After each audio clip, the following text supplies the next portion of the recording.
The sea moves carefully beneath the hull, dark as hammered iron beneath the final hours before dawn. No one aboard the transport ship speaks above a murmur now. Even the men who spent the evening joking beside stacked crates and rolled blankets have slowly drifted into silence, as if the water itself has asked something of them. Lantern light swings weakly overhead. Each movement of the ship pulls long shadows across boots, rifles, sleeping bodies, and hanging coats damp with salt air. Far beyond the railings, somewhere inside the darkness ahead, the cliffs of Gallipoli wait unseen. A sailor crosses the deck carrying a kettle that rattles softly against metal cups. Steam rises briefly into the cold before disappearing into the night wind. Nearby, a young lieutenant bends over a folded map beneath a shaded lamp, tracing lines he already knows by memory. The paper lifts slightly each time the ship rolls. His thumb holds the coastline in place as though pressure alone might steady the land waiting ahead. You watch the glow of cigarettes appear and vanish across the deck like distant signal fires. Most of the men have stopped trying to sleep. They lie inside narrow spaces below deck listening to timber groan around them, eyes open toward darkness thick with engine vibration and the smell of wool blankets. One soldier removes his boots only to lace them back on again minutes later. Another carefully folds a letter before placing it inside the inner pocket of his tunic for the third time that evening. The motions are quiet, repeated, almost ceremonial. No one says they are afraid. Fear still belongs to tomorrow. Tonight, the sea carries them gently enough that memory has room to survive. Men think about kitchens warmed by coal stoves. Horses moving slowly through wet English fields. A train station in Melbourne beneath afternoon heat. Bread cooling beside open windows in villages that do not yet know how many names they are about to lose. The war still feels distant enough for ordinary life to remain intact inside the mind. Above them, the sky remains clouded but open in places. Thin stars emerge between drifting layers of mist. The ship continues forward without urgency. There are hundreds of vessels spread across the water now, though most remain invisible beyond the darkness. Occasionally another transport reveals itself through a low lantern glow or the faint outline of smoke trailing against the horizon. The invasion fleet moves like a floating city trying not to wake itself. Below deck, someone quietly recites a prayer in a language most of the others do not understand. No one interrupts him. Nearby, a man from Yorkshire rubs grease into the bolt of his rifle with slow, deliberate care, though he cleaned it less than an hour ago. Across from him, another soldier studies the shape of his own hands beneath dim light, flexing stiff fingers against the cold. The body notices approaching danger long before the mind agrees to it. The engines settle into a slower rhythm sometime after midnight. Men feel the change immediately. Conversations stop. Heads lift. Boots scrape against the floorboards overhead as sailors begin moving across the deck with greater purpose now. Somewhere outside, chains rattle heavily through metal guides. A whistle blows once. Short. Controlled. No announcement follows. The ship simply continues drifting forward through black water toward land that still cannot quite be seen. You begin noticing how carefully everyone handles sound. Tin cups are lowered instead of dropped. Equipment is adjusted slowly. Even coughing becomes restrained, swallowed into sleeves and bent shoulders. The waiting has entered another stage now. Earlier in the evening the atmosphere carried nervous energy, restless movement, too much laughter. That has faded. Now the silence feels organized. A medical orderly moves between rows of seated men carrying a canvas satchel beneath one arm. He checks bandages, morphine ampoules, water flasks. His face looks older in the lantern light than it did at sunset. He pauses occasionally to steady himself against the wall as the ship rolls beneath him. Somewhere deeper inside the vessel, someone begins vomiting quietly into a bucket. Outside, the wind changes direction. The smell reaches them before the coastline does. Earth. Wet stone. Sparse vegetation carried across open water after hours surrounded only by salt and machinery. Men near the railings lift their heads almost instinctively.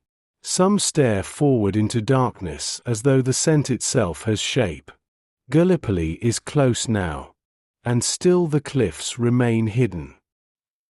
Before the boats drift any closer beneath the cliffs, take a quiet moment to subscribe, but only if these calm journeys through history feel worth returning to again. And now, stay here a little longer beside the water and the waiting. You're listening to Echoes of War. The first outline of land appears not as a coastline, but as absence. A darkness deeper than the sea slowly gathers ahead of the ships, rising without detail against the fading stars.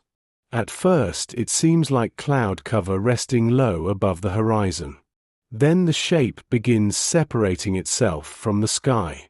Uneven, immovable, vast enough to erase portions of the dawn behind it. Men drift quietly toward the railings without being ordered there. No one points. The cliffs reveal themselves slowly, with the patience of something that has waited far longer than the fleet approaching beneath them. Their edges remain blurred by mist, but their height becomes unmistakable. Great walls of stone and scrub rise above the waterline in broken layers, pale in some places, almost black in others. Thin shadows cut through them where ravines descend toward the sea. You watch the men trying to measure the land with their eyes, though distance over water refuses honesty. Somewhere nearby, another ship disappears briefly behind drifting fog before emerging again like a memory returning. Beyond it, smaller craft begin lowering toward the water on creaking davits. Wood groans softly. Ropes strain. Oars knock together in careful rhythm. The invasion fleet is no longer simply traveling. It is unfolding. On the lower deck, soldiers wait beside stacked packs and bundled equipment beneath hanging lanterns that sway with the movement of the hull. Their faces have changed since midnight. The looseness has gone from them now. Even the youngest among them sit differently. Shoulders tighter. Hands quieter, eyes fixed more often on nothing at all.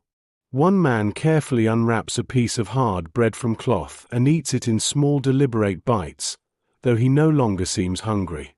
Another removes a photograph from his breast pocket and studies it beneath weak light. Two children standing beside a fence. A woman seated in summer grass. He does not smile while looking at it.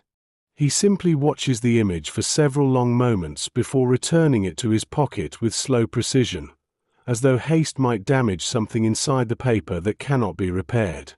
Around him, others continue small routines meant to keep thought under control. Water flasks are checked again. Rifle straps adjusted. Buttons fastened and refastened against numb fingers. A corporal from Lancashire moves down the row quietly reminding men to loosen their collars before the climb inland. Nearby, someone sharpens a bayonet that does not need sharpening. The repetitive motions begin replacing conversation. You can feel the waiting settling deeper into the body now, where thought becomes harder to separate from instinct. Outside, dawn advances carefully across the water. The eastern horizon turns from black to dark blue, then slowly toward ash gray. Thin light spreads across the surface of the sea in broken strips, revealing movement everywhere now. Hundreds of boats. Tug vessels. Destroyers holding position farther offshore. Long drifting lines of men being lowered toward the water inside narrow landing craft that rock violently each time another body climbs aboard. The sea itself appears crowded and strangely fragile beneath the growing light. A naval officer studies the cliffs through binoculars from the bridge above. Beside him, signalmen stand ready near shaded lamps and folded flags damp with condensation. Messages continue moving from ship to ship through darkness and wire, though most of the men below never hear them. They experience the command structure only through fragments: a whistle, a delayed order, a shouted correction swallowed by wind. The machinery of invasion surrounds them, but very little feels certain. One of the transports nearby pauses awkwardly during lowering operations. A rope fouls somewhere overhead. Voices rise briefly. Men inside the suspended boat glance upward without speaking as sailors work quickly to free the jammed line. The boat hangs there for nearly a minute above black water before descending again with sudden movement that causes several soldiers to grip the sides instinctively. No one laughs afterward. The cliffs continue growing larger. Their details sharpen with the dawn now. Pale stone, sparse brush, narrow ridges leading upward toward unseen ground beyond. From this distance they seem almost empty, untouched except for the faint suggestion of trenches cut into higher slopes. Yet the emptiness itself creates pressure. Men stare upward searching for movement that may already be watching them. The land feels awake long before the shooting begins. A chaplain moves quietly across the deck speaking to small groups of soldiers gathered near the railings. He does not preach. Most of the conversations last only seconds. A hand briefly touching a shoulder. A nod exchanged beneath grey morning light. One soldier asks him whether the cliffs are truly as steep as people claim. The chaplain looks toward the shoreline for a moment before answering too softly for others to hear. The ship rolls gently beneath them. Farther down the deck, two Australians sit beside stacked ammunition crates sharing a cigarette in silence. They pass it back and forth without looking at one another. One keeps rubbing his thumb against the edge of a dented compass tucked inside his palm. Nearby, a teenager barely old enough to shave stares toward the cliffs so steadily that he seems almost asleep with his eyes open. You begin understanding how waiting transforms time aboard ships like these. Minutes no longer move evenly. Small sounds expand. A boot step overhead. The flap of canvas in the wind. Water striking the hull below. Each sensation arrives isolated from the others, stretched apart by anticipation until ordinary moments begin feeling ceremonial. The men are not yet inside battle, but they have already left ordinary life behind. Now the boats continue descending one by one into the cold water below. Sailors steady them against the hull as soldiers climb carefully down rope ladders carrying rifles, entrenching tools, packs, ammunition, blankets, and private fears hidden beneath layers of wool and discipline. The boats dip sharply each time another man enters. Oarsmen hold position against the current with quiet effort. Above them, the cliffs wait in full view now beneath the slow arrival of dawn. And still no order comes. Water beneath the fleet. The boats drift just beyond the shoreline, rising and falling against currents that move differently near land than they did out on open water. Men notice the change immediately. The sea no longer rolls beneath them in long patient swells. Here the motion feels uncertain, shorter, uneven. Water pushes sideways against the hulls as though the coastline itself has begun pulling at them. The oars move carefully. No one wants to be the sound that carries first across the bay. A pale grey light now rests across the cliffs, revealing narrow ridges and broken scrub stretching upward toward heights still partly hidden in shadow. From farther offshore the land seemed immense but distant. Here it becomes detailed enough to study. Men begin noticing individual cuts in the terrain. Dry channels winding downward toward the beach. Patches of exposed stone. Low brush clinging to steep slopes where earth appears too thin to hold it. The coastline no longer resembles a map. It resembles a problem. You watch the soldiers trying to understand how bodies are meant to climb ground that rises almost immediately from the waterline. Some stare upward openly now. Others avoid looking at the cliffs for long at all, focusing instead on straps, buckles, wet rifle stocks, anything small enough to control with their hands. One boat drifts slightly off alignment and receives a whispered correction from a naval officer farther down the line. Oars shift. The hull straightens again. Nearby, another craft rocks heavily when one of the soldiers inside loses balance while adjusting his pack. Several men grab him immediately before he falls into the water. No one scolds him afterward. They simply steady themselves and return to silence. The waiting continues even here. That surprises some of them most. Hours earlier, many imagined the approach itself would erase uncertainty. That once the boats lowered into the sea and the cliffs emerged from darkness, the body would finally abandon suspense and surrender to action. Instead, the closer they move toward shore, the more time seems to slow around them. Each minute stretches wider than expected. The invasion feels paused inside its own beginning. A thin mist drifts low across portions of the beach now, moving gently enough that sections of shoreline appear and disappear between breaths. Somewhere inland, unseen gulls cry briefly against the cliffs before silence settles again. The sound unnerves several men more than gunfire might have. It reminds them that morning has arrived normally here. The sea continues moving. Birds continue feeding above the rocks. Nature has not paused simply because armies approach it. A soldier from Wellington wipes condensation from the bolt of his rifle for the fourth time since entering the boat. Across from him, another man carefully removes his gloves, flexes stiff fingers against the cold air, then pulls the gloves back on again. The small routines continue repeating because repetition creates shape where certainty does not exist.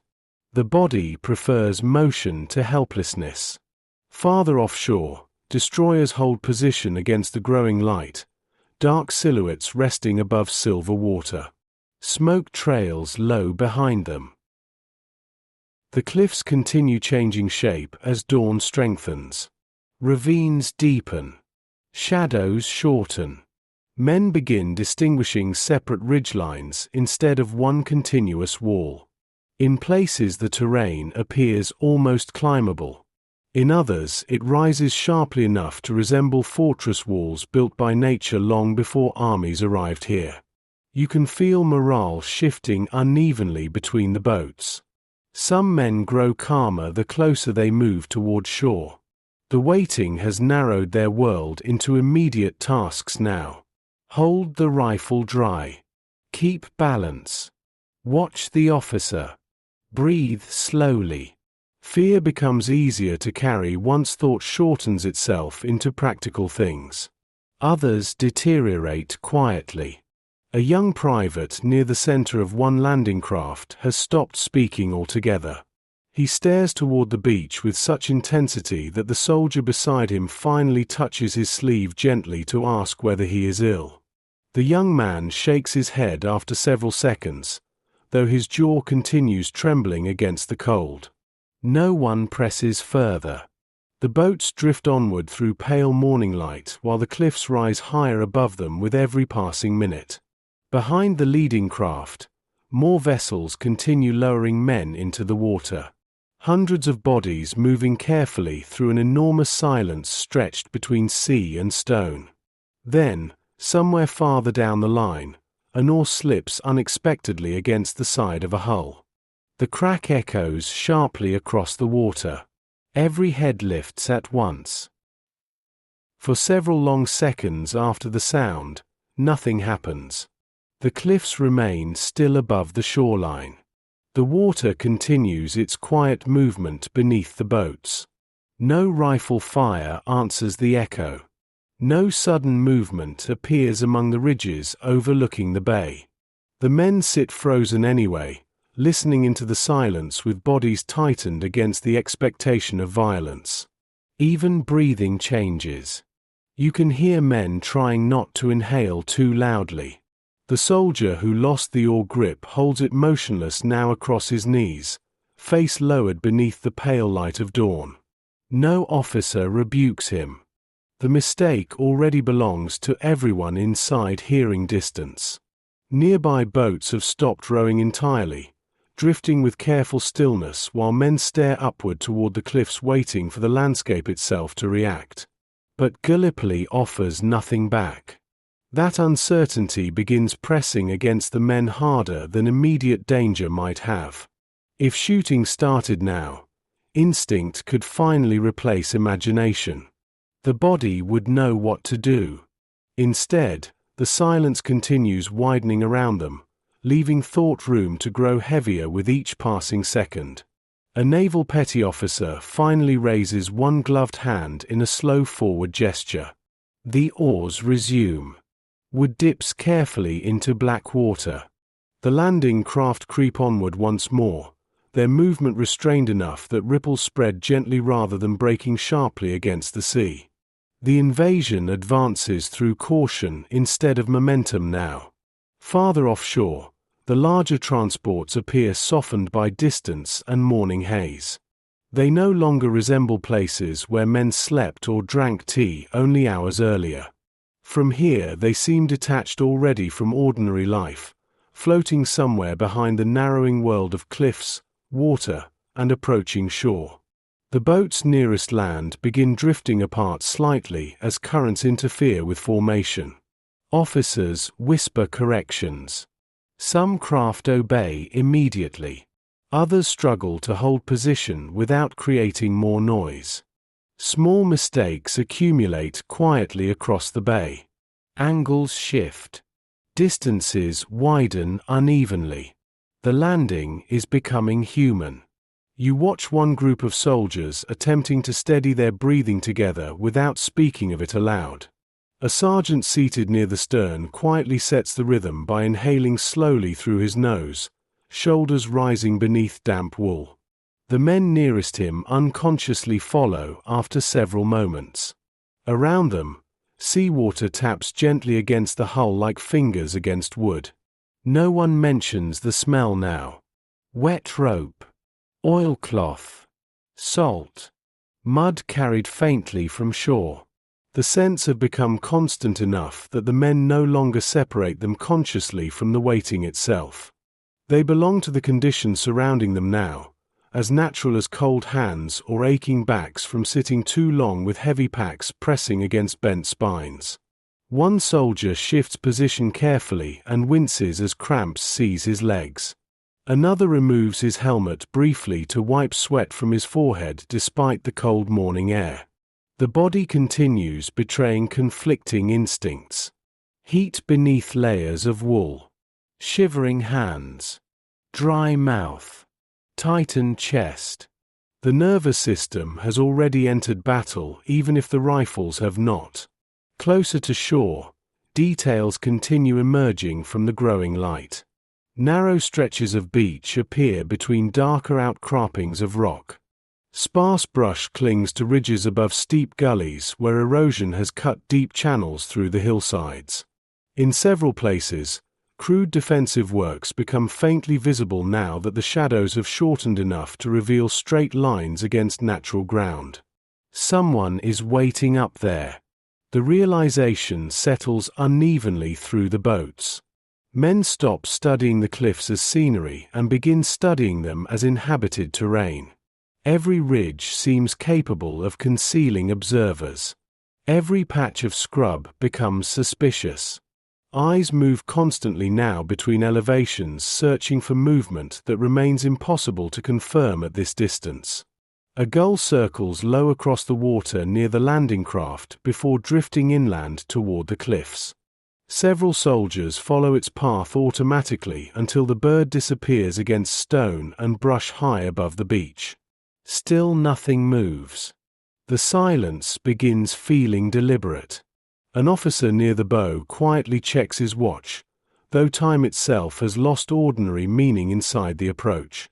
Dawn has fully arrived now, but the light remains soft and grey beneath lingering mist.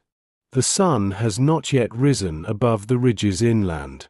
Long shadows continue stretching down the slopes toward the water, leaving portions of the coastline half hidden in dimness. The boats enter those shadows gradually. Temperature changes immediately. The air beneath the cliffs feels colder somehow, the warmth of open water replaced by damp stillness descending from stone. Men notice their own voices differently here. Even whispers seem trapped close to the boats instead of drifting away across open sea. You begin understanding why landscapes shape morale long before combat does. The cliffs do not merely threaten the soldiers physically. They diminish them. The scale of the terrain changes how the men hold themselves inside the boats. Shoulders tighten inward. Heads lower slightly. Rifles and equipment suddenly appear fragile against the immense rising walls surrounding the narrow shoreline ahead. One private quietly asks how much farther remains until landing. The corporal beside him studies the beach for several seconds before answering. Not long. But neither of them sounds certain. Behind the leading boats, more craft continue approaching through the morning haze in staggered lines that no longer look entirely orderly. The invasion keeps unfolding piece by piece across the bay, carried forward by momentum too large to halt now, even if confusion has already entered its edges. And still the waiting refuses to end. Ahead, the shoreline drifts closer through grey light and low mist while hundreds of men continue floating beneath the cliffs, suspended between sea and land, listening for the first sign that Gallipoli has finally noticed them. Stone above the water. The cliffs rise higher the closer the boats move toward shore, until the men inside them begin losing sight of the horizon altogether. Open sea disappears behind shoulders, equipment, and the growing walls of earth ahead. The world narrows into a corridor of water beneath stone. The invasion feels smaller now. Not smaller in numbers, but in certainty. Earlier, from the transport decks, the fleet possessed shape and scale. Ships stretched across the darkness in ordered lines beneath drifting lantern light. Officers carried maps. Signals moved between vessels. Men could still imagine themselves inside something coordinated and immense. Here beneath the cliffs, coordination dissolves into fragments. Each boat carries only its own silence. Water slaps softly against the hulls as the current shifts again near the shoreline. Some landing craft drift sideways despite the rowers' efforts, forcing quick whispered corrections from officers trying to preserve alignment. Oars dip carefully. Boots scrape wood. Equipment rattles softly despite every attempt at restraint. The sounds seem louder beneath the cliffs. You watch the men realizing how exposed noise becomes in terrain like this. The ridges above them create strange echoes. Even small movements carry upward into unseen spaces among rock and brush. Several soldiers begin unconsciously slowing their motions further, as though careful enough silence might delay discovery itself. But discovery already feels inevitable now.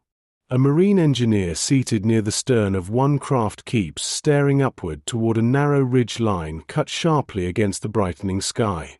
He has convinced himself someone is watching from there.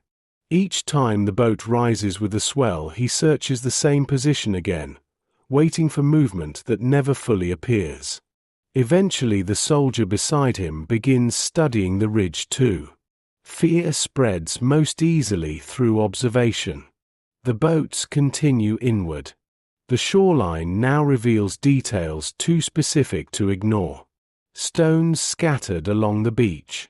dry grass bending slightly in the wind. Sections of earth collapsed from earlier erosion. Men notice animal paths cutting diagonally across slopes that soon must carry human bodies upward under far worse conditions. The terrain appears unfinished somehow. Harsh. Angular.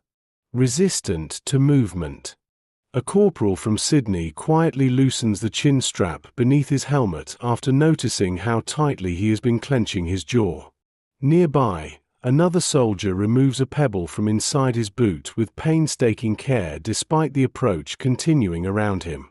Small discomforts begin demanding attention now that larger fears have exhausted the mind's ability to process them continuously.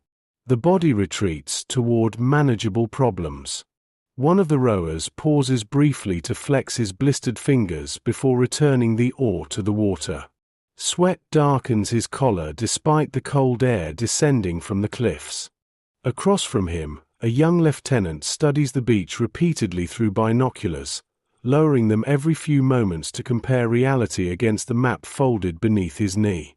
The coastline still does not fully match expectation. No one says this openly yet. But uncertainty has begun entering the command structure itself. Officers glance longer at landmarks than before. Boats reposition more often. Distances between formations widen unevenly. The landing remains intact, but no longer clean. The sea has introduced drift into the plan. You can feel tension changing shape inside the boats now. Earlier fear carried sharp edges. Men anticipated sudden violence, abrupt movement, the bursting open of battle. But prolonged waiting beneath the cliffs has transformed anxiety into something slower and heavier. Exhaustion begins arriving before combat. The soldiers have been awake too long. Muscles stiffen from remaining seated in cramped positions. Salt dries against lips and hands. Packs cut into shoulders already aching from hours of preparation and restraint. Several men stare toward shore now with expressions that no longer resemble anticipation so much as weary surrender to whatever comes next. The mind cannot remain fully afraid forever. A thin breeze moves down from the slopes carrying dust and the faint smell of dry vegetation warming beneath the first true touch of morning sun. Somewhere high above, hidden beyond the ridgeline, a dog begins barking intermittently. The sound startles several soldiers more deeply than expected. It feels domestic, ordinary, evidence that life continues inland while the boats gather below. Gallipoli contains mournings beyond the invasion. That thought unsettles some of the men most of all. Farther along the coastline, another group of landing craft has slowed almost to a standstill while officers attempt to determine their exact position. Through drifting mist, the shapes of men moving between boats appear ghost-like against pale water. Orders pass quietly from craft to craft, though much of the meaning dissolves before reaching the rear formations. Information weakens as it travels. A private near the bow carefully removes his wedding ring and threads it onto a cord beneath his shirt. The motion is slow enough that nearby soldiers pretend not to notice. Across from him, another man has begun silently mouthing the same sentence over and over beneath his breath, though no sound escapes him. The boats drift closer still. Now the cliffs tower directly overhead in places, their upper edges glowing faintly beneath widening daylight while lower slopes remain buried in cold shadow. Loose stones and scrub brush cling to steep inclines that seem almost impossible to climb carrying full equipment. Yet the men continue staring upward because they know they soon must. Then, somewhere beyond the ridgeline inland, a single rifle shot cracks sharply through the morning air. The sound arrives thin at first, almost brittle against the cliffs. For a moment several men mistake it for stone breaking somewhere high above the shoreline. Then the echo spreads unevenly across the ridges and returns again through the gullies, transformed into something unmistakable. A rifle. Every boat stops moving. Oars hover motionless above the water while heads turn instinctively toward the heights overlooking the bay. Some soldiers duck slightly without realizing they have done so. Others stare upward with sudden clarity, as though the single report has finally sharpened the landscape into its true shape. Gallipoli is no longer waiting with them. The silence afterward feels larger than before. No second shot follows immediately. No volley descends from the ridges. The cliffs remain visually unchanged beneath the growing daylight. But the atmosphere inside the boats has altered completely now. The waiting no longer belongs only to anticipation. It belongs to contact. Somewhere inland, someone has acknowledged the fleet. You watch the men absorbing this realization in different ways.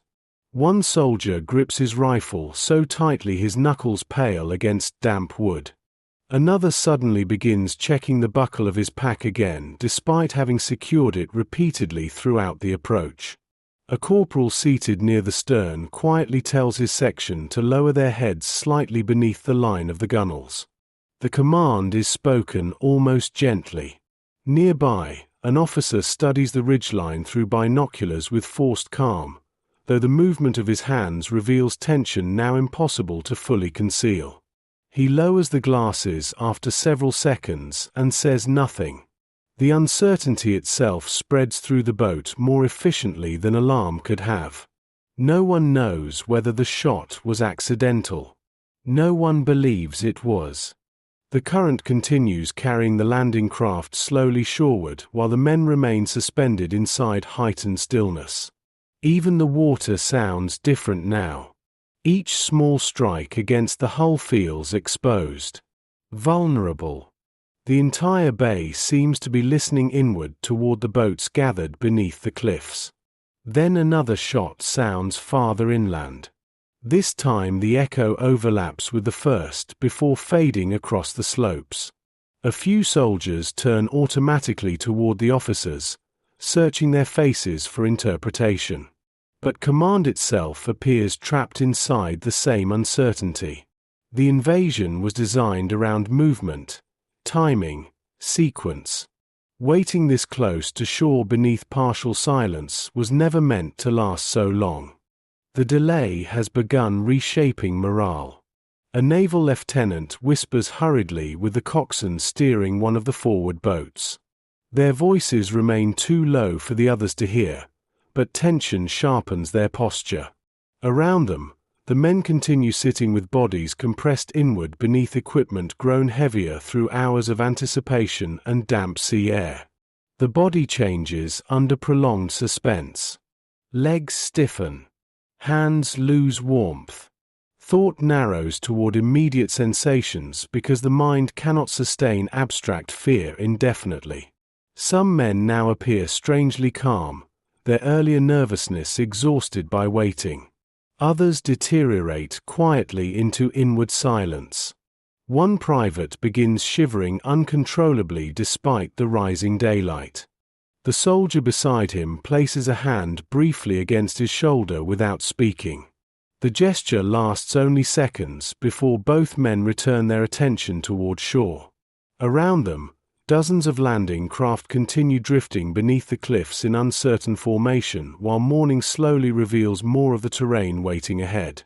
The beach no longer appears distant now. You can distinguish individual rocks along the shoreline. Narrow stretches of pale sand interrupted by darker patches of stone. Sparse brush growing near the base of the slopes. In several places, the earth rises immediately from the waterline without offering level ground at all. The men begin realizing there may be nowhere safe to gather once they land. A gull sweeps low over the boats again before turning sharply inland above the cliffs. Several rifles follow its movement unconsciously. The nervous system has become over-responsive now, searching constantly for signs of threat hidden among ordinary motion. Farther along the bay, one of the landing craft scrapes briefly against submerged rock with a dull grinding sound. Several men tense instantly, expecting gunfire to answer it. None comes. The boat steadies again and continues forward, though the faces inside it remain fixed toward the ridges overhead. The silence has become unstable. Somewhere behind the forward line, a signal lamp flashes briefly between two vessels farther offshore. Most soldiers never notice it. They remain locked inside the immediate geography surrounding them now. Water below. Cliffs above. Narrow beach ahead. The world has compressed into survival distances. A sergeant quietly orders the men in his boat to loosen the straps on their entrenching tools before landing. Several comply automatically. One fumbles the buckle twice because his fingers have gone numb from cold and tension. Nearby, another soldier quietly asks whether they are still at the correct beach. No one answers immediately. At last the lieutenant says, "Close enough." The words settle heavily across the boat. Because everyone understands what they mean. The invasion has drifted. Perhaps only slightly. Perhaps not. But the careful geometry imagined aboard the transports during the night has already begun yielding to currents, darkness, terrain, and human uncertainty. Plans made beneath lantern light offshore are dissolving beneath real cliffs and moving water. And still the boats continue inward. Now the shoreline fills nearly the entire world ahead of them. The cliffs rise so high above portions of the beach that morning light reaches the men only in fragments between shadow and stone. They drift through alternating bands of cold darkness and pale gold sunlight while the sea pushes steadily beneath the hulls. Then, from somewhere high along the ridgeline, a machine gun opens fire. The shape of noise. The first burst does not sound mechanical at all.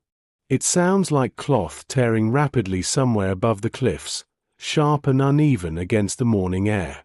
Several soldiers fail to recognize it immediately because the mind has spent too many hours preparing for silence. Then the rounds strike water beside the forward boats in sudden white sprays, and understanding moves across the bay faster than sound itself. Men lower instinctively. The machine gun continues firing from high above the shoreline, its rhythm flattening the atmosphere into panic before most of the soldiers have even located the source. Bullets strike the water with strange precision, stitching narrow lines across the bay. Some pass overhead unseen. Others slap into the hulls with dull, heavy impacts that sound almost harmless until someone cries out. The invasion finally begins moving faster than thought. You watch the boats losing their careful stillness all at once. Oars plunge hard into the water now. Officers shout directions no longer softened into whispers. Men crouch low beneath the gunwales while packs, rifles, and entrenching tools shift violently against cramped bodies. The waiting has broken apart. Yet confusion remains strangely incomplete. Many soldiers still cannot see where the firing comes from. The cliffs distort sound. Echoes bounce between ridges and gullies until the machine gun seems everywhere at once. Some men stare toward the heights searching for muzzle flashes that vanish too quickly to fix in place. Others stop, looking upward entirely. A corporal near the bow of one landing craft grips the shoulder of the nearest rower and screams for more speed, though the boat is already surging forward unevenly through roughening water. Nearby, another craft has turned partially sideways against the current, exposing more of its length toward the ridgeline. Officers wave frantically for correction while bullets strike the sea around them. The shoreline suddenly appears much farther away. That realization spreads quickly through the men. Distances that seemed manageable in silence now feel impossible beneath fire descending from elevated ground. Some soldiers begin measuring the open water between themselves and shore with visible dread. One private mutters repeatedly that the boats are too slow. No one contradicts him. The machine gun pauses briefly. In the silence afterward, The sounds beneath it become terrifyingly clear. Men breathing hard. Oars slamming water. The scrape of equipment against wood. A wounded soldier somewhere farther down the line calling weakly for a medic while his boat continues forward without stopping. Then the firing resumes from a slightly different position farther along the ridge. The defenders are moving. You watch the realization settle unevenly across the landing craft. The cliffs are no longer static terrain. They contain intention now. Observation. Coordination. Men hidden somewhere above the beaches adjusting fire downward into the narrowing approaches below. The landscape has awakened completely. A bullet punches through the side of one boat with a sound almost disappointingly small. The soldier seated beside the impact stares at the splintered wood for several seconds before realizing blood has begun spreading slowly across his sleeve. He presses his hand against the wound automatically, more confused than dramatic, while the men around him continue crouching beneath incoming fire. The body often accepts danger more slowly than the mind expects. Farther offshore, naval guns begin answering the cliffs at last. The first shells pass overhead with a deep rushing sound that seems to bend the air itself. Several soldiers glance backward instinctively as explosions erupt somewhere high above the shoreline, throwing dust and loose earth briefly into the morning sky.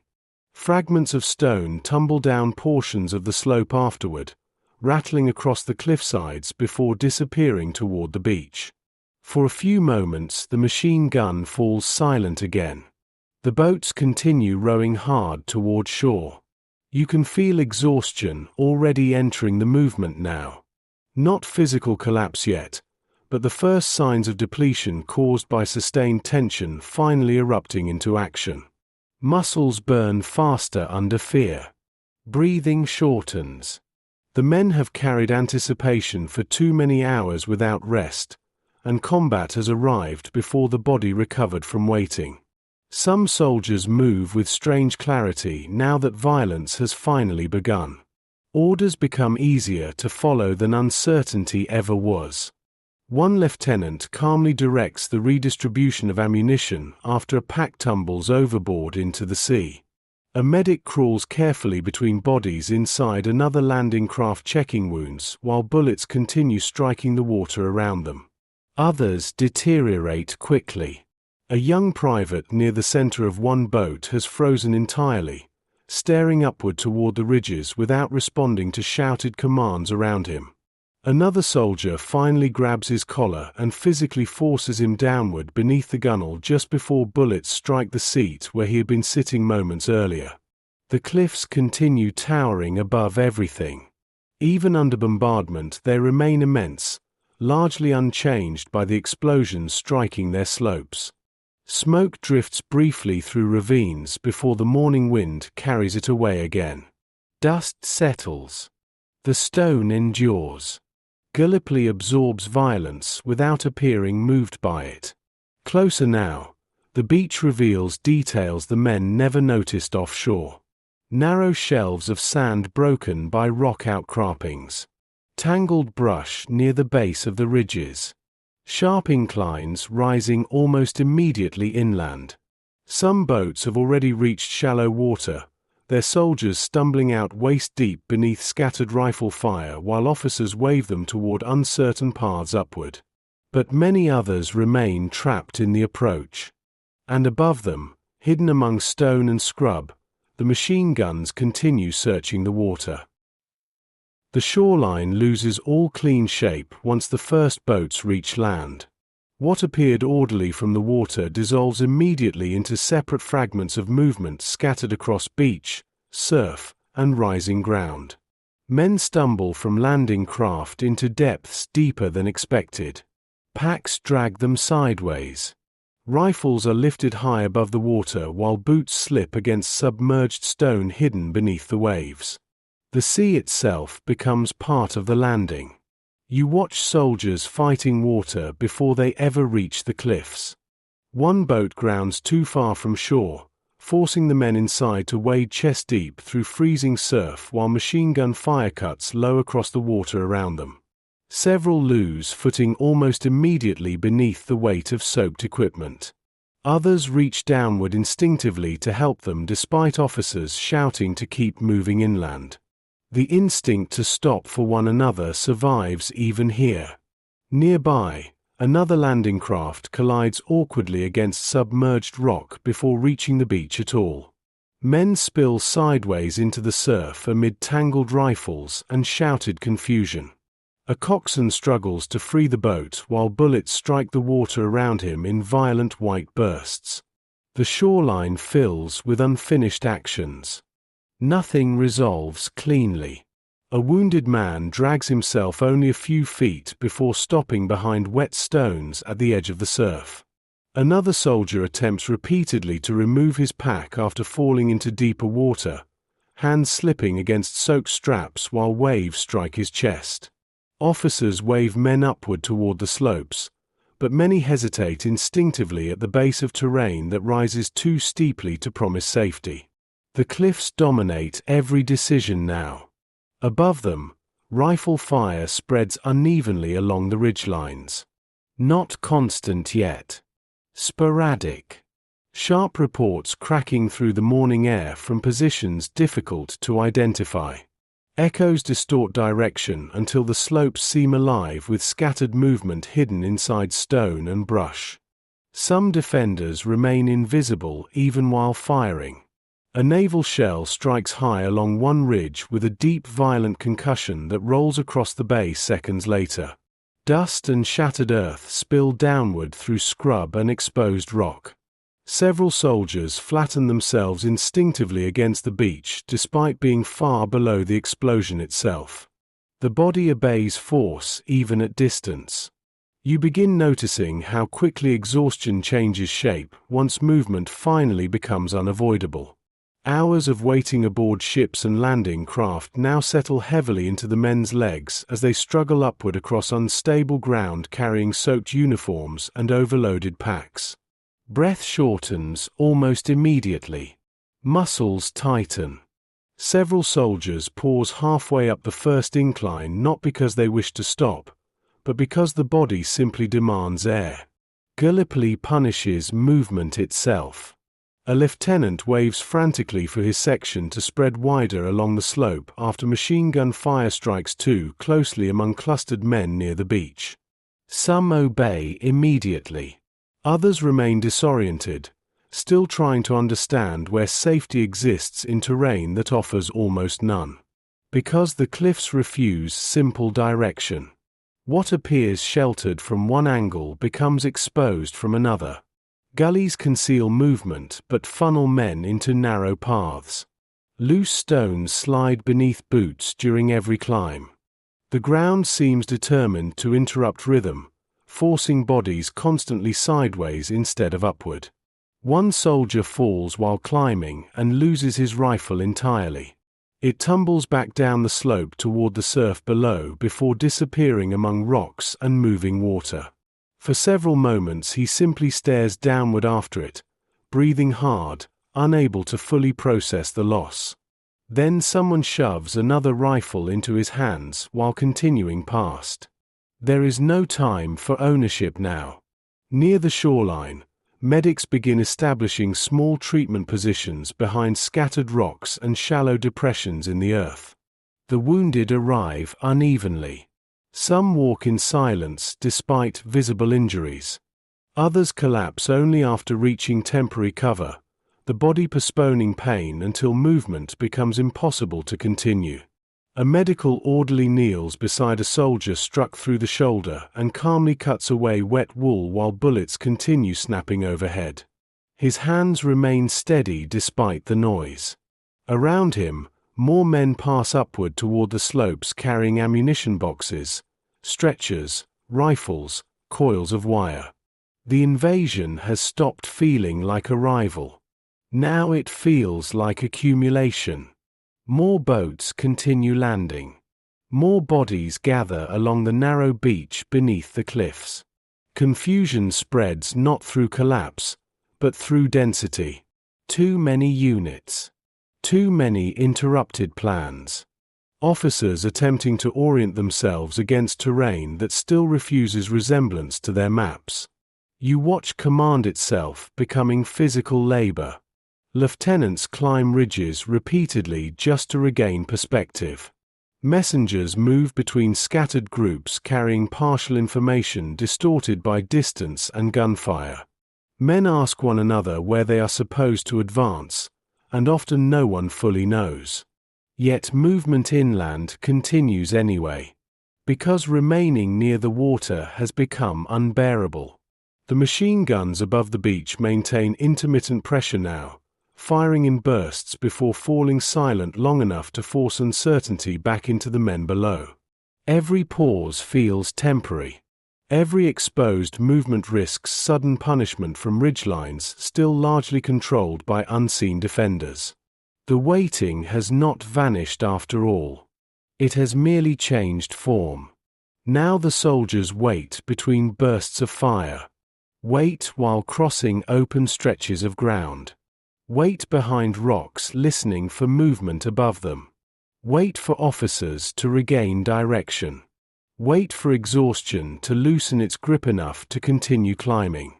Even battle cannot fully erase anticipation.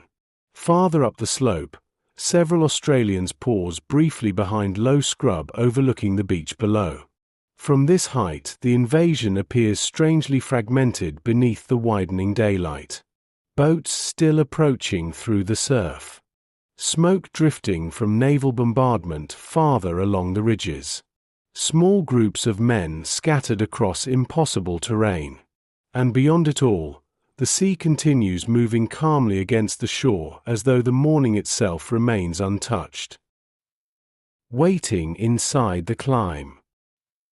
By mid-morning, the invasion has lost almost every shape imagined aboard the transports during the night. The neat sequence of landing waves has dissolved into scattered groups spread unevenly across ridges, gullies, scrub, and narrow shelves of earth overlooking the beaches below. Officers struggle to determine where entire sections have gone. Some units remain pinned close to shore beneath intermittent machine gun fire. Others have climbed farther inland almost accidentally by following terrain rather than orders. Gallipoli reorganizes men according to geography instead of rank. The slopes decide movement now. You watch soldiers pausing behind rocks not because they have reached objectives, but because the body can no longer sustain uninterrupted climbing under heat, fear, and exhaustion. The morning has warmed quickly beneath the strengthening sun. Damp uniforms dry stiff with salt while dust clings to soaked wool and sweating skin. Breathing becomes labor everywhere. A private collapses briefly onto one knee beside a thorn bush, chest heaving hard enough to shake the straps crossing his shoulders. Nearby, another soldier removes his helmet and pours seawater from it before placing it back on without speaking. The simple act of climbing has become more punishing than many expected battle itself to feel. The terrain never levels. Every ridge reveals another incline beyond it. Every shallow crest conceals fresh gullies and broken ground rising farther inland. Men who believed the first climb would carry them safely away from the beaches slowly begin realizing the landscape intends no clean transition from danger into security. Exposure follows them upward. Rifle fire cracks intermittently across the slopes throughout the morning, though often without visible targets. Defenders positioned farther inland fire downward through scrub and rock, forcing the advancing soldiers repeatedly into stillness. Then silence returns long enough for movement to resume. The rhythm becomes exhausting precisely because it never stabilizes. Advance. Drop flat. Climb again. Wait. Listen. Continue upward. The body begins anticipating interruption before it happens. A lieutenant attempts to orient his remaining men using a map spread across a rock blackened by old weather and heat. Wind keeps lifting the corners while dust settles across the paper faster than he can brush it away. Around him, the soldiers barely study the map at all. Most stare downward toward the beaches where fresh landing boats continue arriving through drifting smoke and scattered fire. From higher ground, the invasion appears even more fragile. The sea stretches outward in pale blue bands beneath the widening daylight, crowded with transports and destroyers that now seem impossibly distant from the men struggling inland. Naval shells continue passing overhead intermittently toward the ridges beyond, but the explosions feel detached here, separated by terrain and scale from the immediate reality of climbing, thirst, and confusion. One soldier quietly says the ships already look like another world. No one answers him. The waiting has entered a new condition now. Earlier, aboard the boats, men waited for battle to begin. Here on the slopes they wait for clarity itself. Officers wait for orders. Sections wait to regroup. Wounded men wait for stretcher teams delayed somewhere below. Entire units remain pressed behind rocks waiting for gunfire to slacken enough to move another few yards uphill. Time breaks apart inside terrain like this. Minutes stretch unevenly depending on whether bodies remain still or exposed. A short crossing between patches of scrub can feel endless beneath the expectation of fire. Meanwhile, entire hours disappear while men lie motionless against hot stone listening to distant gunfire echo through the ravines. You begin understanding how waiting survives even after violence fully arrives. Because battle at Gallipoli rarely unfolds as continuous motion. It advances through hesitation, through interrupted climbs and partial advances. Through long periods where men remain pinned inside landscapes too dangerous to cross openly yet too exposed to remain within comfortably. A medic climbs slowly between scattered groups carrying a nearly empty water flask and canvas satchel streaked with dust. He pauses often, not only from exhaustion but because the wounded appear everywhere now in irregular pockets across the slopes. Some sit upright against rocks clutching bandaged arms or blood-darkened sleeves. Others lie beneath improvised shade created from blankets stretched across rifles and scrub branches. The heat intensifies, suffering quickly. Morning coolness has vanished from the lower slopes. Stone radiates warmth upward into already exhausted bodies while flies gather around blood and discarded field dressings. Men begin rationing water instinctively long before formal shortages appear. One private wets his lips but refuses himself a second swallow. Nearby, another soldier has fallen asleep unintentionally while crouched against a rock with rifle balanced across his knees. His head jerks upward each time nearby firing cracks through the gullies, then slowly lowers again once silence returns. The nervous system begins failing in fragments. Farther uphill, officers attempt to establish coherent lines among units that no longer fully resemble themselves. Men from different regiments intermingle across the terrain. Messengers search for commanders who may already be dead, wounded, or simply somewhere else along the ridges. The command structure has become geographical instead of organizational. Whoever occupies the same piece of ground together tends to remain together. Below them, the beaches continue filling with fresh waves of soldiers unloading ammunition, water, tools, medical supplies, and artillery pieces dragged laboriously across unstable sand. Seen from the higher slopes, the shoreline resembles less an organized military operation than a continuous struggle against terrain, distance, and accumulation. Gallipoli consumes structure faster than armies can rebuild it. Then the firing begins spreading farther inland. The sound changes once the fighting reaches deeper into the ridges. Near the beaches, gunfire arrived sharp and isolated across open water. Here inland, the slopes absorb and return every report unevenly through narrow gullies and stone cuts until the hills themselves seem to crack apart beneath scattered violence. A single rifle shot may echo 3 or 4 times across separate ridgelines before fading completely. Men begin firing towards sounds instead of targets. You watch soldiers flatten themselves against dry earth while bullets pass invisibly through scrub overhead, clipping branches and loose stone from the slopes above them. Dust drifts downward after each impact. Tiny avalanches of gravel slide unpredictably beneath elbows and boots. The terrain never fully holds still. A section attempting to move across a shallow rise suddenly drops low again after machine gun fire erupts from somewhere beyond the next ridge. The burst lasts only seconds before silence returns. No one can clearly identify the position. Officers study the hills through binoculars already coated with dust and sweat, but Gallipoli hides defenders inside folds of ground difficult to separate from shadow itself. Visibility becomes unreliable even in daylight. The men advance anyway. Not continuously, not cleanly, but through repeated short movements shaped more by opportunity than strategy.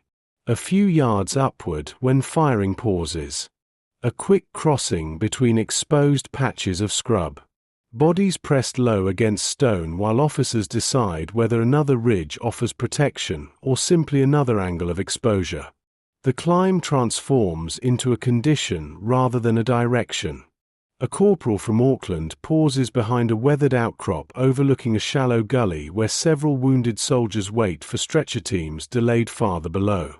One man lies motionless beneath a blanket darkened by dust and blood. Nearby, another repeatedly asks for water in a voice already weakened by heat and exhaustion. The corporal checks his own flask before handing it over. Almost nothing remains inside. You begin noticing how quickly the body simplifies itself under sustained strain. Men stop discussing plans or objectives. Thought narrows toward breathing, thirst, footing, shade. Survival reduces the mind into immediate practical calculations. Where can the next step land safely?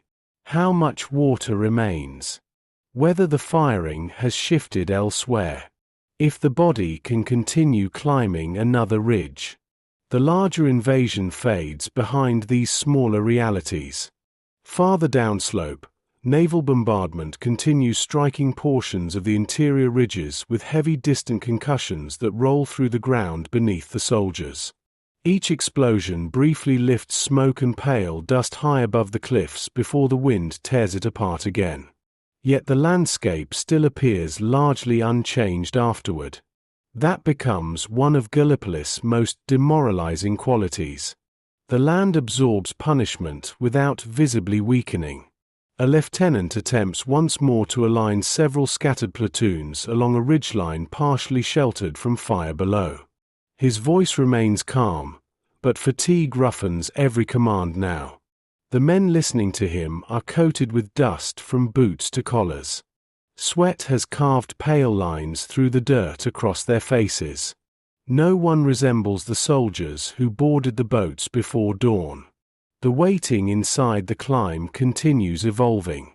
Now men wait not only between bursts of fire, but between decisions themselves. Officers hesitate before exposing groups across open terrain. Messengers pause behind cover listening for firing patterns before continuing. Entire sections remain crouched behind scrub for long stretches because no one can confidently identify where danger begins or ends. Uncertainty becomes geographical. You watch a pair of soldiers attempting to haul ammunition boxes farther uphill using improvised straps cut from damaged packs.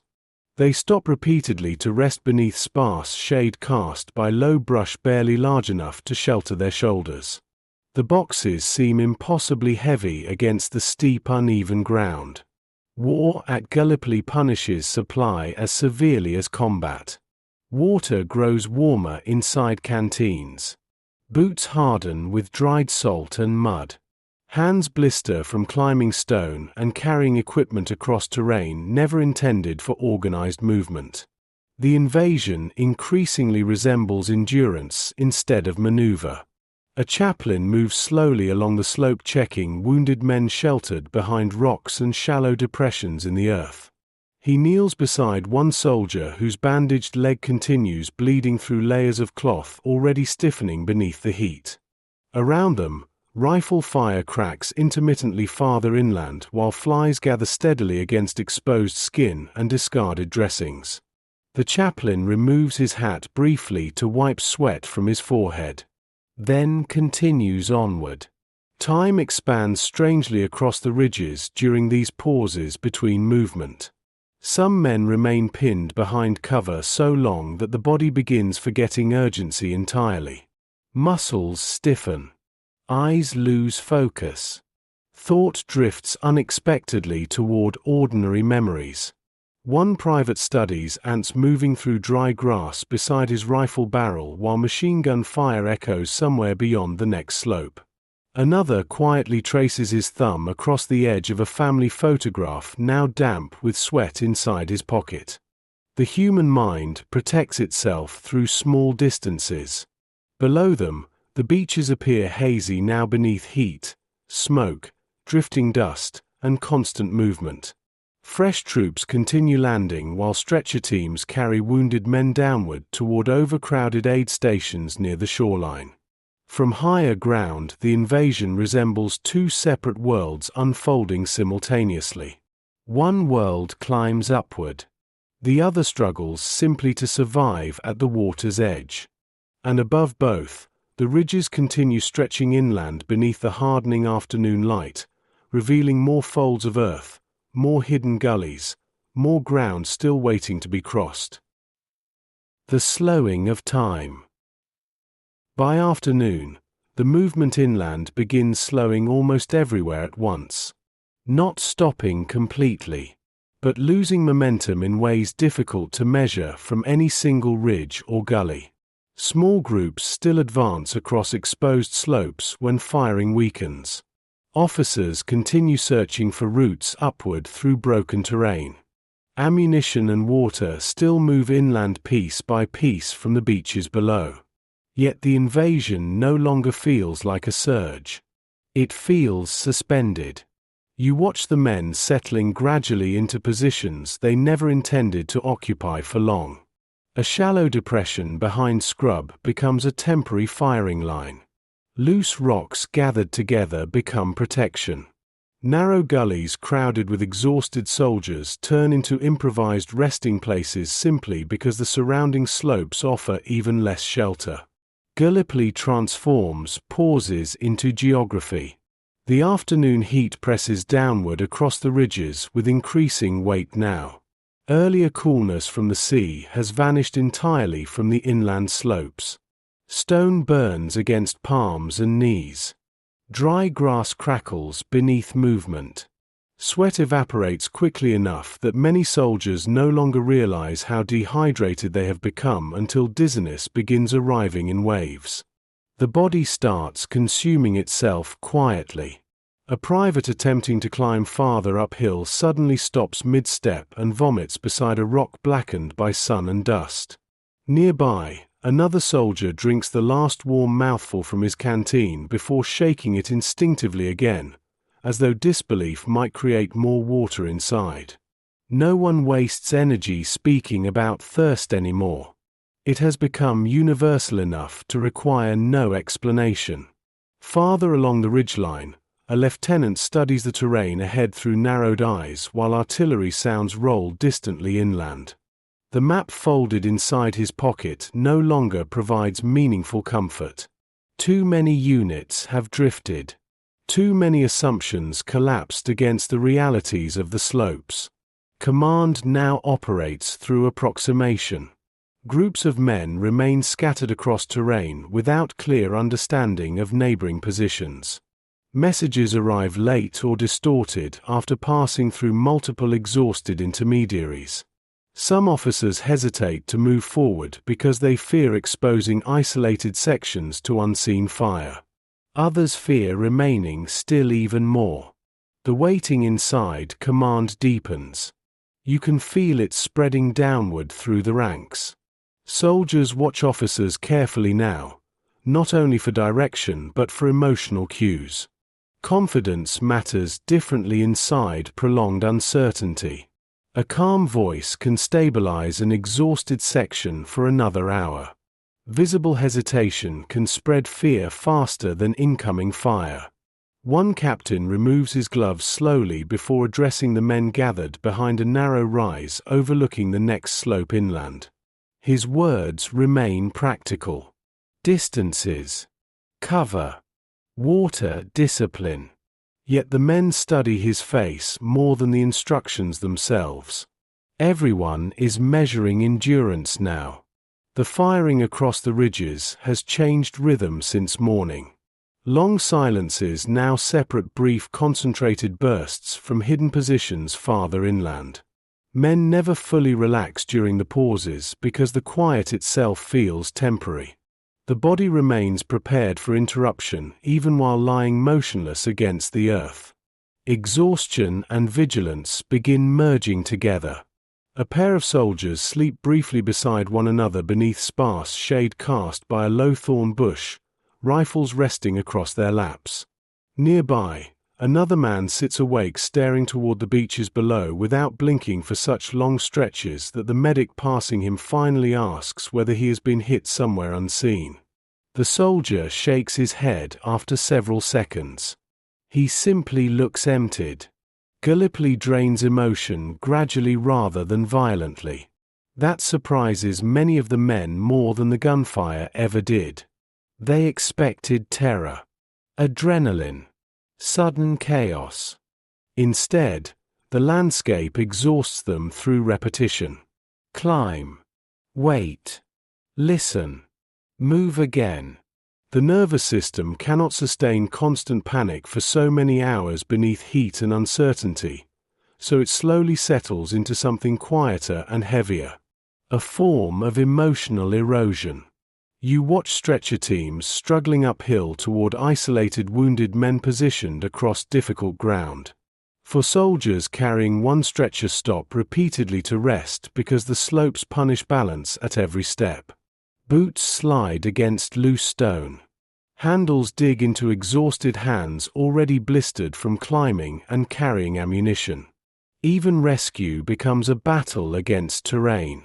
Below them, the beaches shimmer beneath afternoon heat while smoke drifts lazily across portions of the shoreline. Supplies continue accumulating there faster than they can move inland. Horses stand uneasily near stacks of ammunition crates and water barrels waiting for transport upward through terrain increasingly congested with wounded men, confused units, and improvised defensive positions. The invasion is becoming rooted in place. Some soldiers begin digging shallow firing pits wherever the ground allows it. Others reinforce natural cover using loose stone gathered painfully by hand beneath the heat. The labor is slow because exhaustion has entered every movement now. Men pause frequently simply to breathe. One private digs for several minutes before stopping to stare at the dry earth beneath his entrenching tool with visible frustration. The ground itself resists them. Farther inland, hidden somewhere beyond the next ridges, Ottoman positions continue holding the higher ground. The defenders rarely reveal themselves fully. Instead they appear through fragments. Rifle flashes. Distant movement. Sudden bursts of fire from slopes that moments earlier seemed abandoned. The uncertainty remains more exhausting than direct combat. You begin understanding why time changes shape inside campaigns like this. Not because events slow, but because pressure becomes continuous. The men cannot separate moments of danger cleanly from moments of safety. Every pause contains anticipation. Every silence may break without warning. So the afternoon stretches outward beneath the sun while the soldiers remain scattered across the ridges above Gallipoli, waiting for movement, waiting for orders, waiting for darkness, waiting for the land itself to loosen its grip enough to allow the invasion forward again. The shadows begin lengthening across the gullies long before the heat fully leaves the ridges. Afternoon sunlight softens from white into muted gold, spreading unevenly across the slopes while lower ground falls gradually back into shade. Men notice the change immediately. Not because the temperature drops yet, but because the landscape itself begins altering shape once more. Gallipoli looks different every few hours. Ridges that seemed exposed beneath the hard noon light now conceal movement more easily. Gullies darken early. Scrub casts longer shadows across firing positions improvised from loose stone and shallow trenches scratched into stubborn earth. The terrain regains mystery as evening approaches. You watch soldiers lifting their heads more often now, studying the changing light with the cautious attention of men who understand darkness may offer both relief and danger. Some hope nightfall will finally slow the firing enough to rest properly. Others fear what hidden movement darkness might conceal across ground they barely understand in daylight. No one trusts the ridges anymore. A section positioned behind a narrow rise overlooking the beaches passes around a nearly empty water bottle in careful measured swallows. The men no longer drink from thirst alone. They drink to steady themselves. Lips crack from salt and dust. Tongues feel thick against dry mouths after hours breathing heat and smoke. One soldier tilts the bottle too far during his turn and spills several drops into the dirt. 3 others watch the water disappear without speaking. The invasion has entered its first true phase of depletion now. Bodies move more slowly between positions. Ammunition carriers rest longer before continuing uphill. Stretchers take twice the time they required earlier because the men carrying them are reaching the limits of sustained exertion beneath heat, fear, and unstable terrain. Fatigue begins reshaping judgment itself. An officer attempting to reposition several scattered groups farther along the slope stops mid-command and removes his helmet with visible irritation before speaking again. The words had vanished from him momentarily. Around him, the soldiers pretend not to notice. Everyone is struggling to think clearly now. The firing inland remains intermittent through the late afternoon. Brief sharp exchanges erupt somewhere beyond the ridges, followed by long stretches where only distant artillery and the movement of boots against stone disturb the silence. Men begin reacting differently to the pauses now than they did earlier in the day. Morning silence carried tension. Evening silence carries exhaustion. You can feel the nervous system attempting to lower itself despite remaining danger. Some soldiers lean their rifles beside rocks and close their eyes for a few minutes at a time without fully sleeping. Others remove boots briefly to inspect swollen feet blistered raw from seawater, sand, and endless climbing. The body starts demanding acknowledgement. A medic kneels beside a wounded corporal sheltered inside a shallow trench barely deep enough to conceal both men from distant rifle fire. Flies gather steadily despite repeated attempts to brush them away. Nearby, another wounded soldier mutters feverishly while staring toward the darkening slopes as though trying to recognize something hidden there. The medic checks his remaining supplies. Bandages nearly gone. Morphine limited. Water worse than both.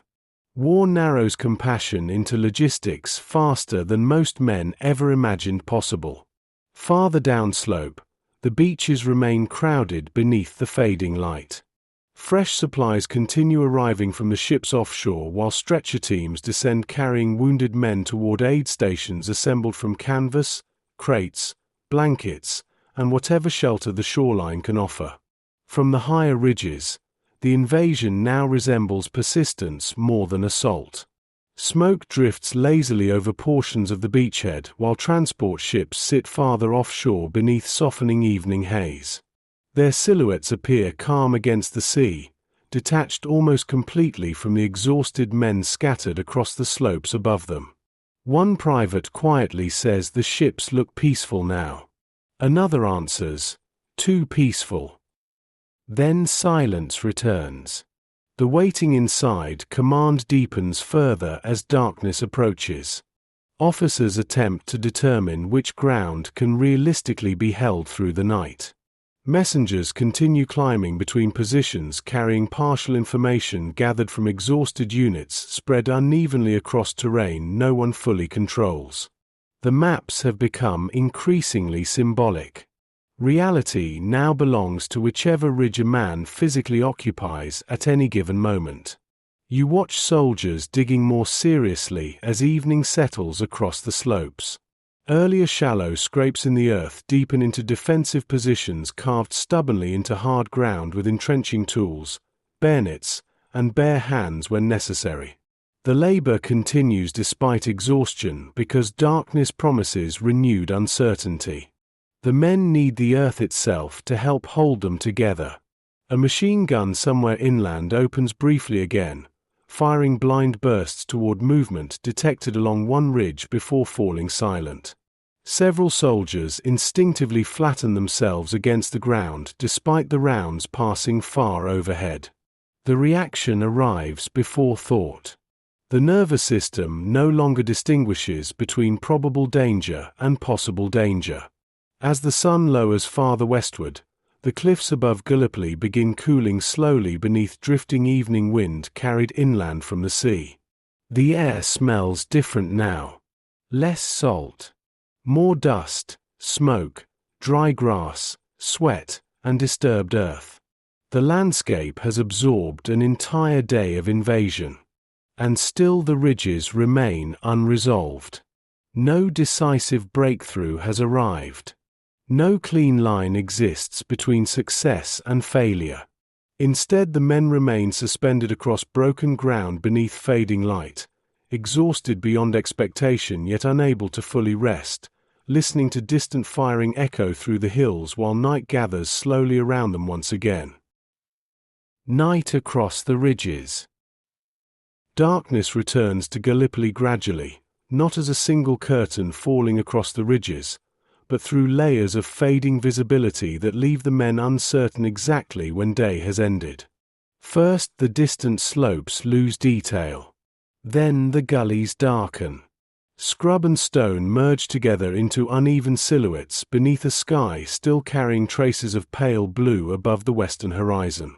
Finally, the beaches themselves become blurred shapes below the ridges, marked mainly by scattered lanterns carefully shielded from enemy observation. The invasion enters another form of waiting. You watch the soldiers adjusting themselves instinctively to the night. Voices lower. Movement slow. Rifles remain closer to hand now, no longer stacked casually beside resting bodies. Men who spent the afternoon exposed beneath relentless heat now pull damp blankets or coats around their shoulders against the cooling wind drifting inland from the sea. Gallipoli changes temperature quickly after sunset. The stone that burned beneath palms hours earlier now releases cold upward through exhausted bodies lying against the slopes. Sweat dries stiff inside uniforms already crusted with dust and salt. Muscles tighten once movement finally slows enough for pain to fully arrive. Some men begin trembling from fatigue rather than cold. A corporal crouched beside a shallow trench quietly massages his calves beneath the darkness because the cramps have become almost unbearable after hours climbing unstable ground. Nearby, another soldier removes his boots again and stares at his blistered feet beneath weak lantern light before slowly pulling the boots back on without complaint. There is nowhere else to go. The firing decreases after nightfall but never disappears entirely. Rifle shots still crack unpredictably from distant ridges. Occasionally machine guns burst briefly somewhere inland before silence settles again. The darkness distorts distance even more severely than daylight ever did. Some shots seem close enough to touch. Others echo endlessly through the hills until no one can determine where they began. The night enlarges uncertainty. A lieutenant moves carefully between scattered positions along one ridgeline, checking that the men remain awake. His boots scrape softly against loose stone while he whispers reminders about maintaining silence and conserving ammunition. The soldiers listen without lifting their heads much from the shallow trenches and rocky cover where exhaustion has pressed them nearly motionless. The body begins surrendering in fragments now.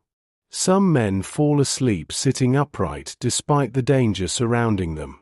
Others drift in and out of shallow unconsciousness, interrupted constantly by nearby movement, distant firing, or dreams violent enough to wake them suddenly against the cold earth. Sleep no longer restores. It merely interrupts awareness briefly before fear returns again. You begin noticing how differently darkness affects morale across the ridges. During daylight, the men feared exposure because the terrain remained visible. At night, they fear invisibility itself. Every shadow may contain movement. Every sound beyond the immediate trench line feels magnified against the silence. A tin cup dropped accidentally somewhere downslope causes several soldiers to raise rifles instantly toward the darkness. No one fires. The waiting inside command grows heavier after sunset. Officers possess even less certainty now than they did beneath daylight. Positions remain fragmented across the ridges. Some sections have lost contact entirely with neighboring groups. Messengers move carefully between trenches and improvise strongpoints carrying verbal updates because written orders have become impractical in the dark. The invasion survives through approximation.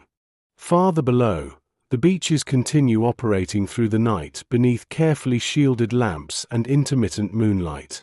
Supplies unload steadily from boats arriving offshore while stretcher teams carry wounded men toward overcrowded medical stations assembled close to the waterline. From the ridges above, the shoreline resembles a distant industrial settlement rather than a battlefield.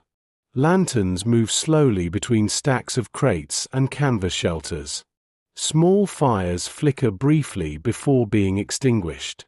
Shapes drift through darkness carrying ammunition, water, stretchers, tools. War becomes labor once night arrives. A medic resting beside a narrow trench unwraps the remains of a biscuit softened by heat and seawater. He eats slowly while checking the wounded men gathered nearby beneath blankets and coats. One mutters continuously in delirium.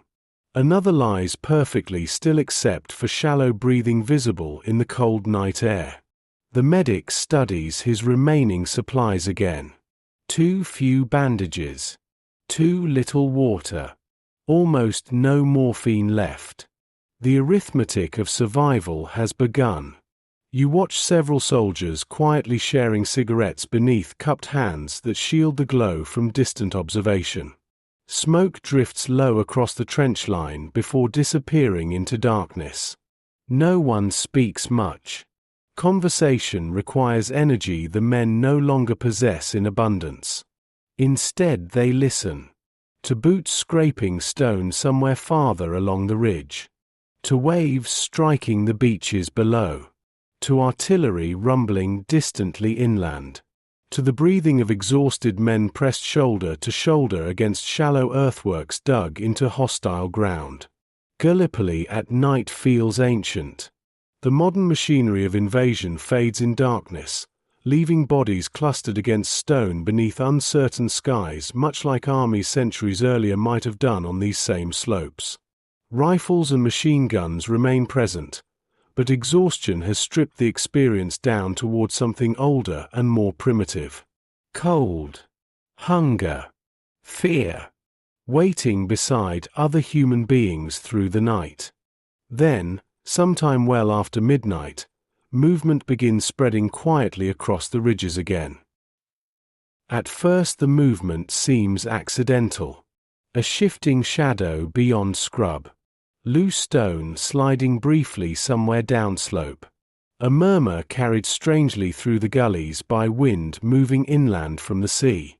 Men raise their heads slowly from shallow trenches and rocky cover, listening into darkness that no longer feels still. Night alters sound before it alters certainty. You watch the soldiers trying to separate imagination from real movement while exhaustion drags constantly against perception. Eyes strained too long against darkness begin inventing shapes among the ridges. Fatigue sharpens fear in uneven ways. Some men become hyperalert to every scrape of stone. Others grow dangerously numb, reacting several seconds too slowly to nearby sounds because the body has spent itself almost completely. The nervous system cannot remain fully awake forever. A sentry positioned behind a rough wall of gathered rocks quietly signals farther along the ridge after hearing movement below his position. Nearby soldiers grip rifles immediately, though none can clearly identify what approaches through the darkness. The wind carries brief fragments of sound upward again. Boots perhaps. Voices. Or only loose stone shifting naturally down the slopes. No one trusts uncertainty anymore. The waiting tightens across the ridge line. Farther along the position, an officer crawls carefully between shallow trenches, speaking in low controlled whispers to the men nearest the forward edge. Bayonets fixed. Hold fire until shapes are confirmed. Stay low. The instructions move quietly from soldier to soldier beneath the cold night air. The men obey more through exhaustion than discipline now. A machine gun crew checks ammunition belts beneath a blanket draped carefully over the weapon to hide metallic reflections from the moonlight breaking intermittently through drifting clouds. Their fingers move stiffly in the cold. Nearby, another soldier quietly retches into the dirt after swallowing seawater and dust throughout the day. The body continues failing in small private ways. Then firing erupts suddenly from somewhere beyond the next ridge. Not heavy at first. Scattered rifle shots. Brief machine gun bursts. Shouted voices swallowed almost immediately by terrain and darkness.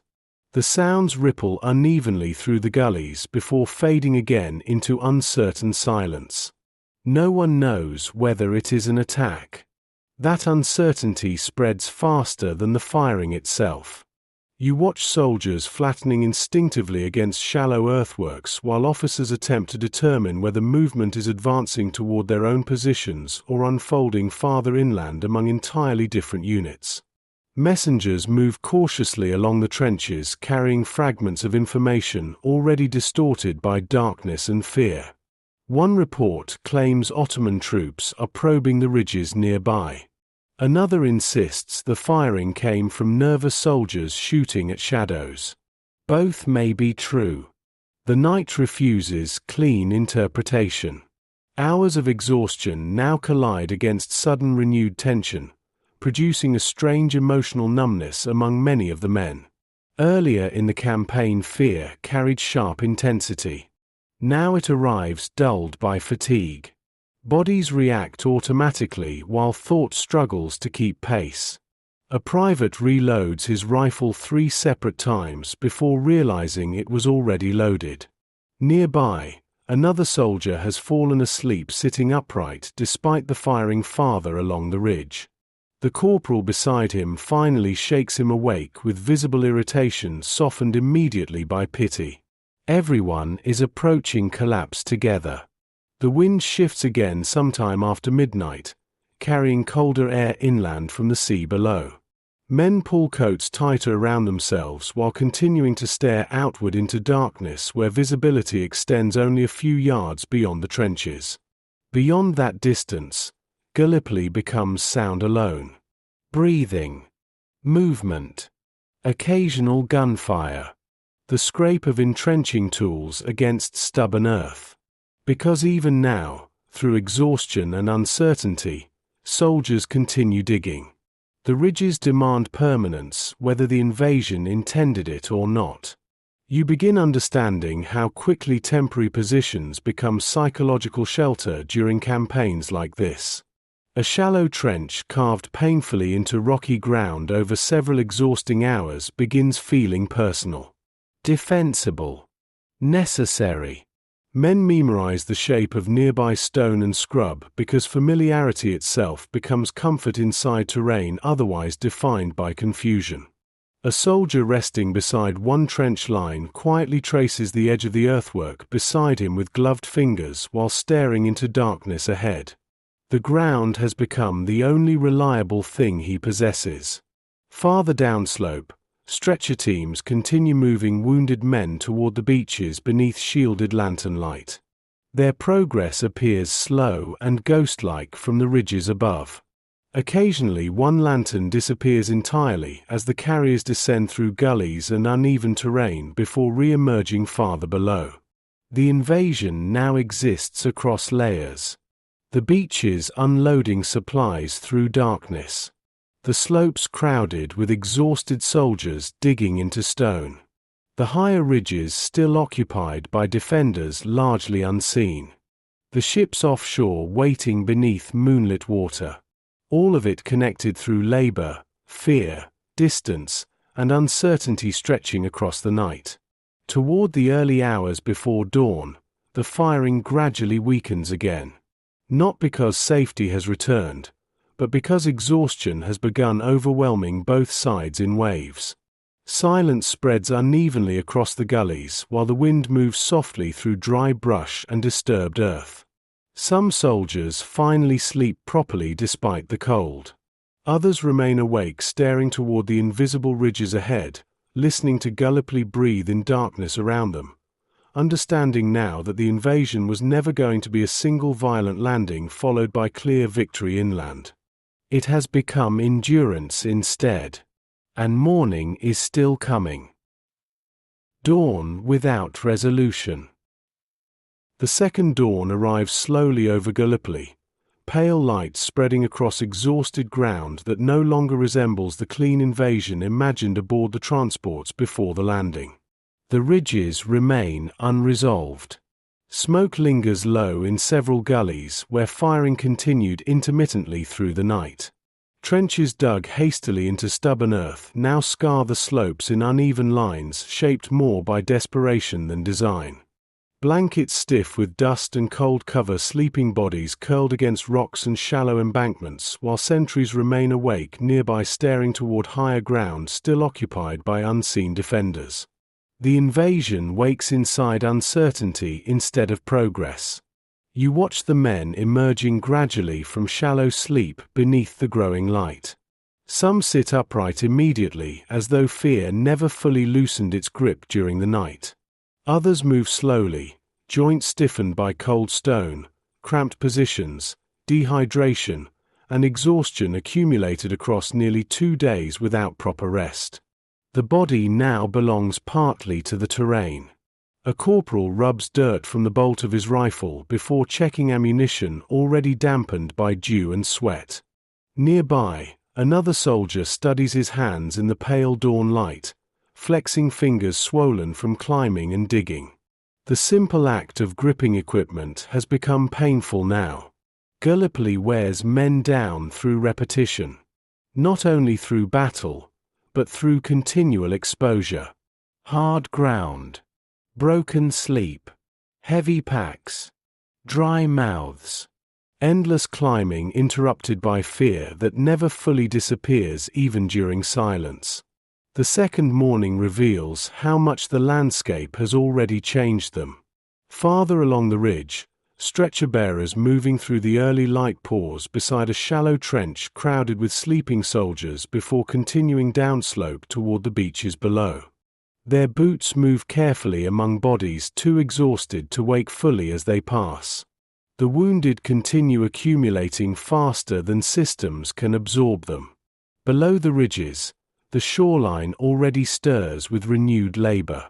Boats approach through calm morning water carrying ammunition, food, water, engineering tools, coils of wire, medical supplies. Smoke rises from small cooking fires carefully shielded against observation from inland positions. The beachhead has begun behaving like permanence. That realization settles quietly through many of the men. Temporary invasion language no longer fits the conditions surrounding them. Trenches deepen. Supply routes emerge. Units reorganize around terrain rather than landing sequences. The body prepares instinctively for continuation even before the mind fully admits it. One private quietly asks another how long they think they will remain here. The other man studies the ridges ahead before answering. Longer than they told us. Neither smiles afterward. The firing resumes gradually as daylight strengthens. Not immediately. Not dramatically. A few isolated rifle shots first. Then machine gun bursts somewhere farther inland where movement along one slope becomes visible beneath the growing light. Soon the ridges begin speaking again in scattered violence rolling unevenly through the gullies. The landscape reawakens in fragments. You watch officers climbing to higher observation points despite exhaustion because the second morning demands fresh orientation. Yesterday's partial understanding no longer fully applies after a night spent digging, shifting positions, losing contact with scattered units, and absorbing reinforcements arriving through darkness. Every dawn resets confusion slightly. A lieutenant studies the inland ridges through binoculars while sipping carefully from a water bottle already nearly empty again. The hills ahead appear deceptively calm beneath soft morning light. Dry grass bending in wind. Pale stone warming beneath the rising sun. Sparse brush stretching across slopes where hidden rifle positions continue controlling movement. Gallipoli never looks as dangerous as it truly is. That discrepancy begins unsettling the men more deeply now than during the landing itself. The terrain appears quiet even while exhausting them psychologically and physically hour after hour. There are long stretches where almost nothing visible happens at all. Yet no one relaxes. Because danger here emerges suddenly from stillness. A pair of engineers move slowly uphill carrying wooden crates filled with entrenching tools while another group attempts to extend communication lines across uneven ground repeatedly damaged by shellfire and movement during the night. Nearby, soldiers reinforce trenches with gathered stone because the earth alone continues collapsing too easily beneath use. The invasion increasingly resembles construction under threat. You begin noticing how quickly routine begins forming even inside unresolved battlefields. Men establish small habits because habit protects the mind from continuous uncertainty. Rifles cleaned at first light. Trenches checked after dawn. Water rationed carefully. Watches exchanged between exhausted sentries and sleeping men. Routine becomes emotional shelter. A medic kneels beside several wounded soldiers resting beneath a blanket stretched awkwardly between rifles for shade. The morning air remains cool for now, but already the sun begins warming the ridges with familiar inevitability. The medic unwraps bandages stiffened overnight and studies wounds that smell increasingly of infection. His supplies look smaller every hour. Farther inland, artillery begins again. Heavy shells pass overhead toward Ottoman positions concealed among the higher ridges beyond visible range. The sound rolls through the ground beneath the soldiers lying in trenches and shallow cover along the slopes. Dust lifts briefly after each distant explosion before settling again across the dry landscape. The bombardment feels less dramatic this morning. Not because it has weakened, but because the men themselves have changed. The nervous system cannot sustain the same intensity forever. Fear settles into endurance. Shock becomes routine. Communication lines laid hurriedly after midnight disappear beneath rockfalls or become tangled among advancing units and stretcher routes crossing the same difficult terrain. Gallipoli interrupts systems continuously. You watch engineers kneeling beside damaged wire while rifle fire cracks intermittently from distant ridges overhead. Their work proceeds with strange calm despite the conditions surrounding them.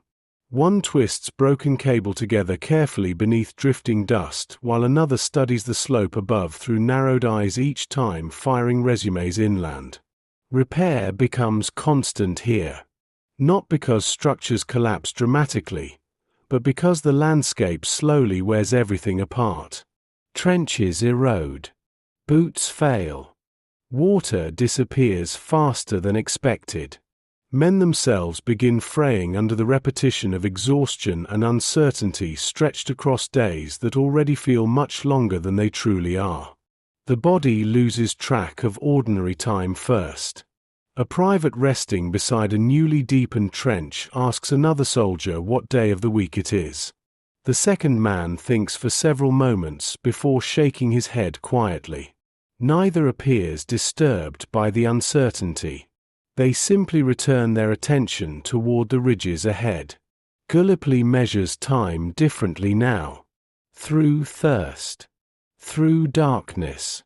Through artillery cycles. Through how many times the sun has crossed the slopes since landing. The morning heat strengthens steadily. Shadows shorten again across the gullies while flies gather around discarded dressings, empty ration tins, wounded bodies, and shallow latrines hastily dug behind the trench lines. The smell of disturbed earth mixes with sweat, smoke, seawater lingering in uniforms, and the first unmistakable traces of decay beginning to settle across portions of the battlefield. War acquires permanence through smell before anything else. A chaplain walks slowly between scattered positions carrying letters collected from dead soldiers during the night. He keeps them carefully wrapped inside oilcloth beneath his arm while speaking quietly with exhausted men crouched behind stone and earthworks.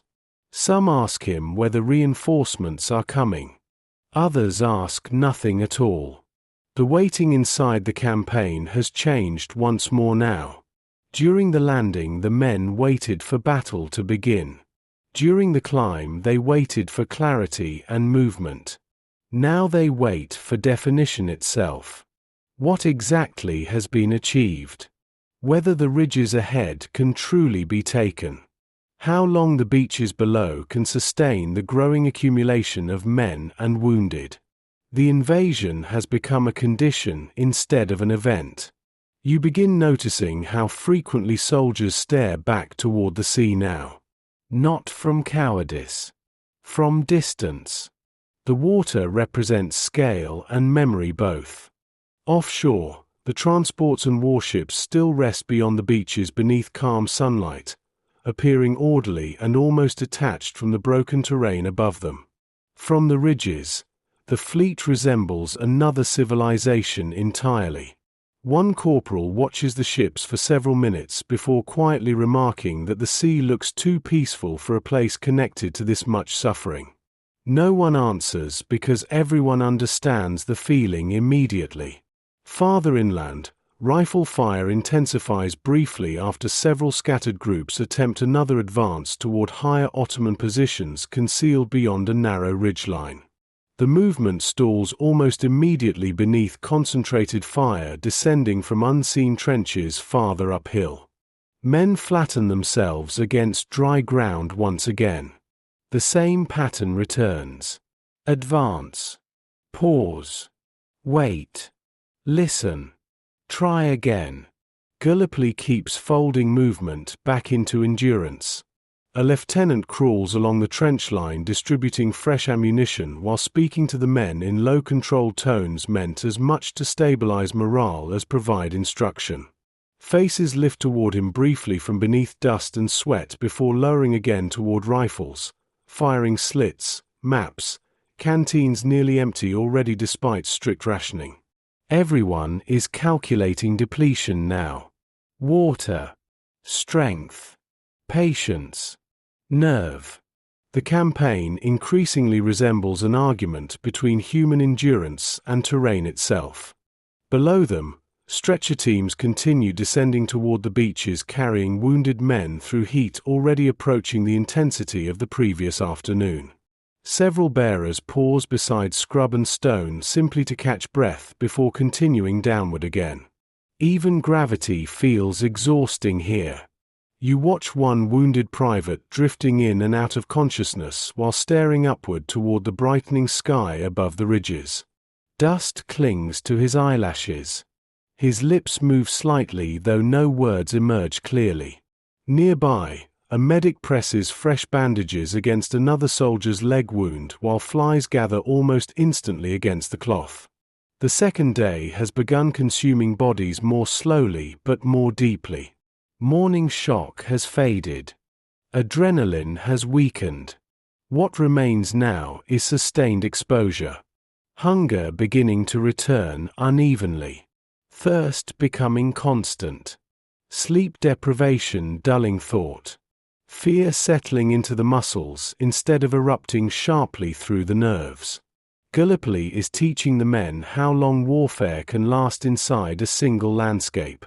Toward noon, the heat grows heavy enough that portions of the ridges fall strangely quiet again.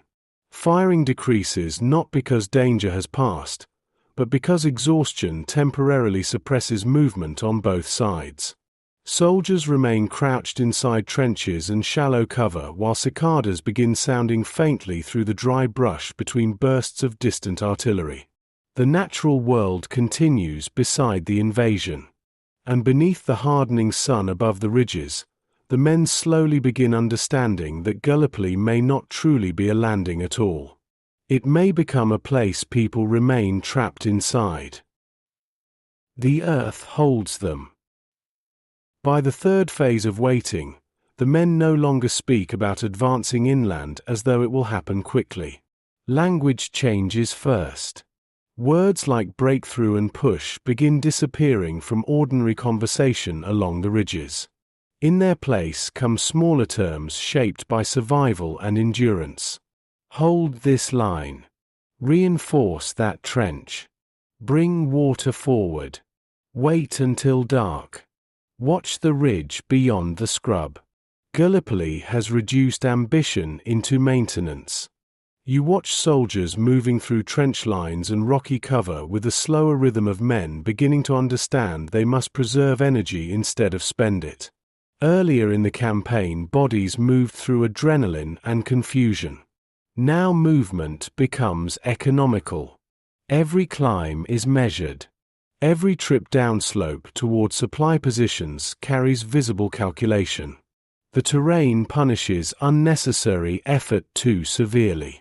Morning heat settles heavily across the ridges once again while the trenches deepen inch by inch beneath exhausted hands. Men carve firing positions into ground that resists them stubbornly, lifting loose earth out with helmets when entrenching tools fail against buried stone. The labor never truly stops.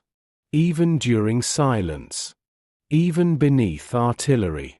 Even while exhausted bodies drift toward sleep. Someone is always digging. You begin understanding why the earth itself becomes central to campaigns like this. Trenches are not merely defensive structures. They become psychological shelter. Definition. Ownership. A shallow wall of dirt and rock between the body and the surrounding uncertainty. Men trust the ground more than plans now. A private rests briefly inside a trench deepened through the night by 6 different soldiers working in shifts beneath moonlight. The position remains crude. Uneven walls. Loose stones constantly collapsing inward.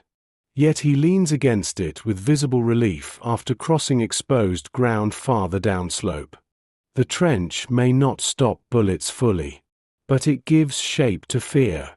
Farther along the ridge, engineers attempt to improve communication trenches connecting scattered positions that yesterday remained isolated from one another. The work proceeds slowly because the ridges refuse straight lines. Every few yards the earth changes composition, or the slope steepens unexpectedly. Gallipoli interrupts continuity everywhere.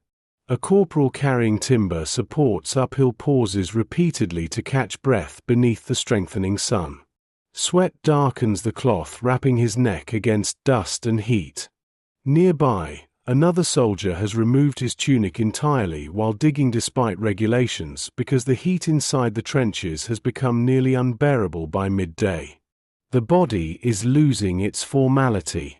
Dust coats faces so heavily now that men recognize one another more by voice and posture than appearance. Uniforms fade toward the same pale earth tones as the ridges themselves. Hands blister open repeatedly beneath labor and rifle use until fingers remain permanently stiff around tools and weapons alike. War here erases individuality gradually.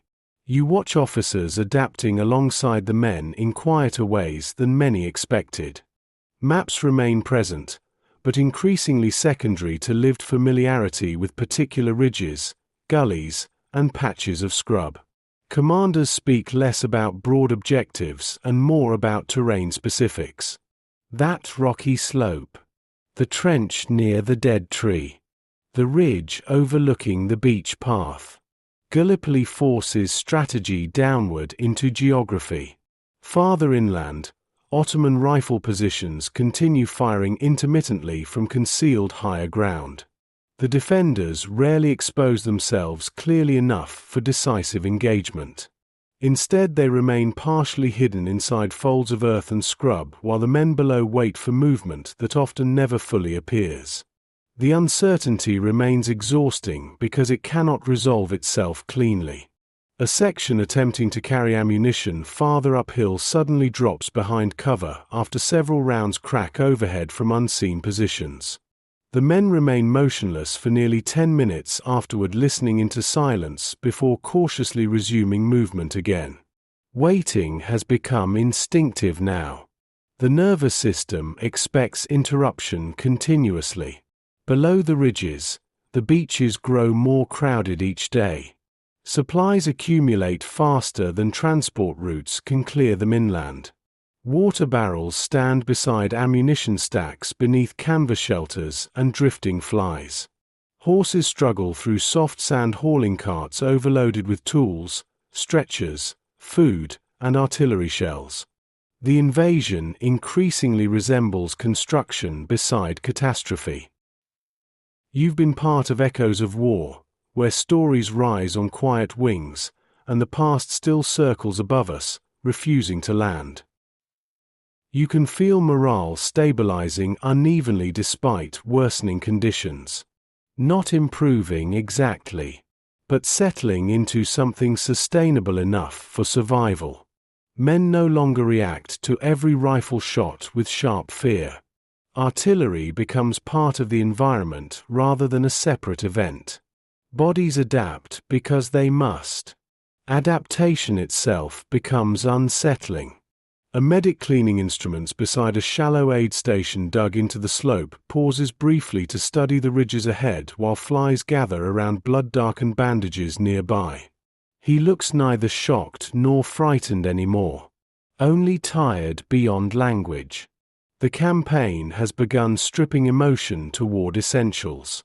Toward afternoon, wind rises from the sea below, carrying cooler air briefly across the trenches and rocky firing positions. Men lift their heads instinctively toward the breeze as though remembering another world still exists beyond the dust and heat. For several minutes the ridges quiet slightly. No firing nearby. No shouted orders. Only wind moving through dry brush and shallow trench lines crowded with exhausted soldiers pressed into the earth they have spent days trying to survive upon. Then somewhere inland, artillery begins again. The shells arrive with deeper sound now than they did during the landing. Not because the artillery itself has changed, but because the men have. Earlier bombardments interrupted expectation. Now they interrupt fragile routines already established across the ridges. The body reacts differently once survival depends on continuity instead of momentum. The earth shakes beneath positions men have begun trusting.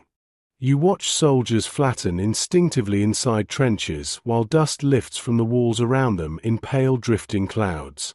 Loose stones tumble inward. Dirt rains softly onto blankets, rifles, bandages, half-eaten biscuits. Somewhere farther downslope, a mule screams briefly after an explosion strikes near the supply route climbing inland from the beaches. The sound carries farther than the shell itself. A corporal brushes soil from the bolt of his rifle with weary irritation rather than panic. Nearby, another soldier calmly places a helmet over a pot of weak tea to keep dirt from falling into it during the bombardment. Gallipoli has normalized interruption. The artillery continues in irregular waves throughout the afternoon, striking portions of the ridges where movement or supply accumulation becomes visible from higher Ottoman positions. The explosions rarely produce dramatic scenes from the perspective of the trenches themselves. Instead, they create constant erosion. A collapsed wall here. A buried pack there. A wounded messenger delayed along the ridge. War wears the campaign apart piece by piece. You begin noticing how carefully the men preserve small routines against this erosion. Tea prepared whenever water allows. Rifles cleaned despite endless dust. Boots repaired using scraps of cloth and wire. Letters reread until paper softens from sweat and handling. Routine has become resistance against psychological collapse. One private sits inside a shallow trench repairing the strap of his entrenching tool with trembling fingers while artillery rolls somewhere beyond the next ridge. Around him, several other soldiers sleep despite the noise, bodies finally too exhausted to maintain continuous alertness. The nervous system now fails selectively. Some men react instantly to every shell. Others barely stir unless explosions land dangerously close. A medic walking between positions notices one soldier staring blankly at the trench wall beside him long after nearby firing has ceased.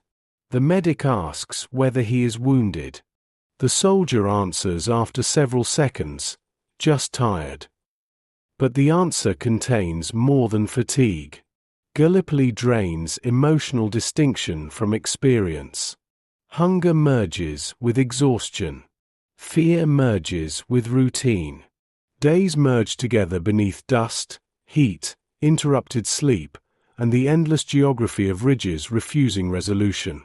Farther along the trench line, officers gather briefly behind a reinforced position where maps weighted by stones lie spread across ammunition crates.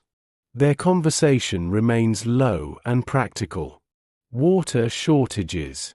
Ammunition distribution. Which ridges can realistically be held through another night?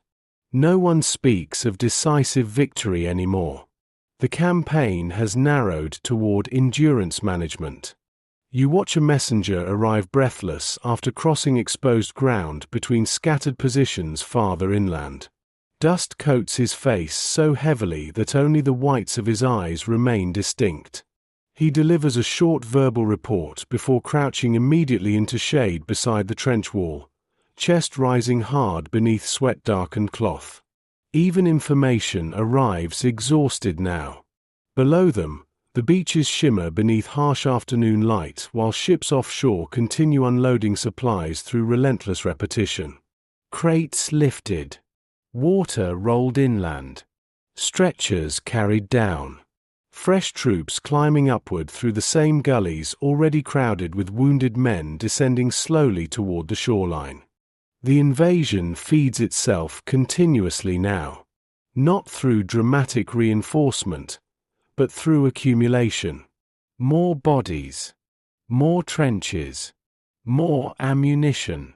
More suffering layered gradually into the same narrow strip of coastline and stone. Gallipoli has become an ecosystem of labor. A chaplain helps carry water cans uphill alongside engineers and infantrymen because distinctions between roles weaken under prolonged strain. Everyone lifts. Everyone digs. Everyone waits. The campaign reorganizes identity around necessity. Toward evening, the heat finally begins loosening its grip across the ridges. Shadows lengthen again through the gullies while wind from the sea carries cooler air inland across trench lines crowded with exhausted men. Some soldiers remove boots briefly to expose blistered feet to the evening air. Others sit silently cleaning rifles already coated once more in fine dust carried by the bombardment. No one moves quickly anymore unless firing demands it. You can feel the slowing becoming permanent. Not collapse. Adaptation. The body has accepted Gallipoli as a condition instead of a temporary crisis. Farther inland, scattered rifle fire continues from Ottoman positions hidden among the higher ridges, but even the violence now feels folded into routine rather than existing outside it. Men pause during conversation when firing resumes, then continue speaking afterward without comment once silence returns. The nervous system has learned coexistence with danger. A private watches the sunset spreading pale orange light across the water beyond the beaches below while resting against the trench wall beside two sleeping soldiers. The sea appears calm again. Almost gentle. Ships drift quietly offshore beneath the evening haze. For several moments the entire campaign seems impossibly distant from itself. Then stretcher-bearers pass behind the trench carrying another wounded man downslope toward the shoreline aid stations, boots scraping softly against loose stone in the fading light. And the illusion disappears. Because Gallipoli does not truly pause. It only settles briefly between cycles of exhaustion before beginning again. The weight of continuation. After several days along the ridges, the men begin forgetting what uninterrupted silence once sounded like. Even during calm periods, Gallipoli continues speaking through smaller noises layered constantly beneath the campaign. Distant rifle shots rolling across the hills. Entrenching tools striking stubborn ground. Stretchers scraping stone during descent toward the beaches. Coughing from exhausted trenches where dust has settled deep into lungs already weakened by thirst and poor sleep. The invasion now breathes continuously. You watch soldiers waking before dawn automatically, not because orders arrive, but because the body no longer trusts rest deeply enough to remain asleep once the temperature shifts and faint light begins touching the ridges. Men sit upright inside shallow trenches with expressions carrying no surprise anymore. Only continuation. A corporal unwraps a bandage from his hand and studies the reopened blisters beneath the pale morning light before wrapping the hand again. Nearby, another soldier carefully divides a biscuit into smaller pieces, though none of them will satisfy hunger properly. The body has entered conservation mode. Everything is measured now.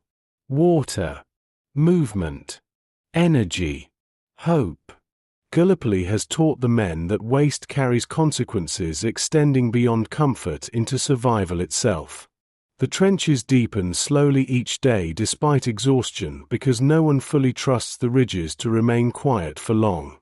Earth piled beside firing positions grows higher. Communication trenches stretch farther between scattered units. Dugouts reinforced with timber and blankets appear wherever the ground permits them. The campaign continues constructing itself against the landscape. You begin noticing how quickly permanence emerges even where everyone once expected only temporary occupation. Men hang small possessions inside dugouts carved into the slopes. Tin cups rest beside sleeping places. Ammunition crates become tables, stools, walls. Human beings organize suffering instinctively. Farther downslope, supply lines from the beaches operate with greater efficiency now, though never enough to remove hardship fully. Water still arrives too slowly. Medical stations remain crowded. Ammunition must still be hauled uphill across punishing ground where heat and exposure drain strength continuously from the men carrying it. Nothing about Gallipoli becomes easy. Only familiar. A lieutenant walks the trench line speaking quietly with groups of soldiers preparing for another limited advance toward higher ridges inland. The men listen carefully, though many already understand how the day will likely unfold. Move upward cautiously. Encounter concealed fire. Dig again. Wait for darkness. The campaign repeats itself through altered terrain rather than altered purpose. You watch one private cleaning dust from a photograph beneath weak morning sunlight filtering into the trench. The image has softened badly now from sweat, moisture, and repeated handling. He studies it briefly before returning it carefully inside his tunic and checking his rifle afterward with equal attention. Memory and survival occupy the same rituals now. Farther inland, artillery resumes after dawn with a heavy deliberate rhythm that has become part of the landscape itself. Shells pass overhead toward Ottoman positions concealed beyond visible ridges while the men below continue eating, digging, cleaning weapons, carrying stretchers. War has lost its ability to fully interrupt routine. That transformation unsettles some of the soldiers more deeply than violence itself once did. Fear felt understandable during the landing. Shock made sense beneath the machine guns at the beaches. But this gradual adaptation to exhaustion and danger feels stranger somehow. Because the men are beginning to function inside conditions they once believed impossible to endure. A medic checks the pulse of a feverish soldier lying beneath improvised shade near a trench wall while flies gather steadily against damp bandages nearby. The medic's movements remain calm, almost mechanical now. Not from lack of compassion, but because emotional excess consumes energy needed elsewhere. Gallipoli narrows feeling toward practicality. You can feel morale settling into layered forms rather than simple optimism or despair. Some men become quieter and more inward each day. Others grow strangely steady beneath the repetition, finding stability precisely because uncertainty has become predictable. Everyone is changing differently. A pair of engineers hauling timber uphill pause beside a trench where several soldiers sleep despite the daylight and artillery rumbling overhead. One engineer quietly remarks that the sleepers resemble miners more than infantry now. The comparison feels accurate. The ridges have driven the men underground emotionally as much as physically. Toward midday, heat begins building again across the slopes while the smell of dust, sweat, old smoke, disturbed earth, and overcrowded trenches thickens beneath the hardening sun. The body anticipates the coming exhaustion before it fully arrives. Gallipoli trains expectation through repetition. Below the ridges, the beaches remain crowded with labor and suffering carried forward beneath endless sunlight and drifting sea wind. Offshore, the ships continue floating calmly beyond the shoreline as though untouched by the campaign unfolding above them. The distance between sea and ridge now feels immeasurable. One soldier studies the water during a quiet moment and realizes suddenly that he can no longer remember what ordinary civilian mornings felt like before the landing. The recognition frightens him more than the artillery. Because continuation changes people gradually enough that they only notice transformation after it has already happened. By afternoon, the heat presses so heavily across the trenches that movement itself begins feeling wasteful. Men remain low against the earth whenever possible, conserving strength beneath blankets stretched for shade or inside dugouts carved shallowly into the ridges. Conversation slows. Even irritation requires too much energy now. Gallipoli has entered the body completely. You watch soldiers reacting to exhaustion with small private behaviors they no longer attempt to hide from one another. One man talks quietly in his sleep while sitting upright against a trench wall. Another repeatedly checks the same pocket for a letter already confirmed there moments earlier. Nearby, a corporal stares at the ridge ahead for such long stretches that the medic passing him finally asks whether his eyesight has blurred from the heat. The corporal answers honestly, "A little." The body begins failing around the edges first. Lips split from dehydration. Hands lose sensitivity after endless digging and rifle handling. Men stand too quickly and briefly lose balance beneath the sun. Small wounds heal slowly now beneath dust, flies, sweat, and limited medical supplies. Nothing recovers properly at Gallipoli. Farther inland, another limited advance unfolds against the ridges during the hottest part of the afternoon because commanders fear losing initiative entirely if movement ceases too long. The assault progresses only a short distance before rifle and machine gun fire hidden among higher ground force the men flat against the slopes once again. The pattern repeats with terrible familiarity now. No dramatic collapse. No decisive breakthrough. Only another layer of exhaustion added to the campaign. You watch stretcher-bearers moving slowly downslope afterward carrying wounded men whose uniforms blend almost completely with the dust-colored earth around them. The bearers stop repeatedly to rest beneath sparse shade while flies gather instantly against exposed bandages. The wounded have become part of the landscape's rhythm. A lieutenant returning from the failed advance crouches beside a trench line crowded with exhausted soldiers and studies the ground silently for several moments before speaking.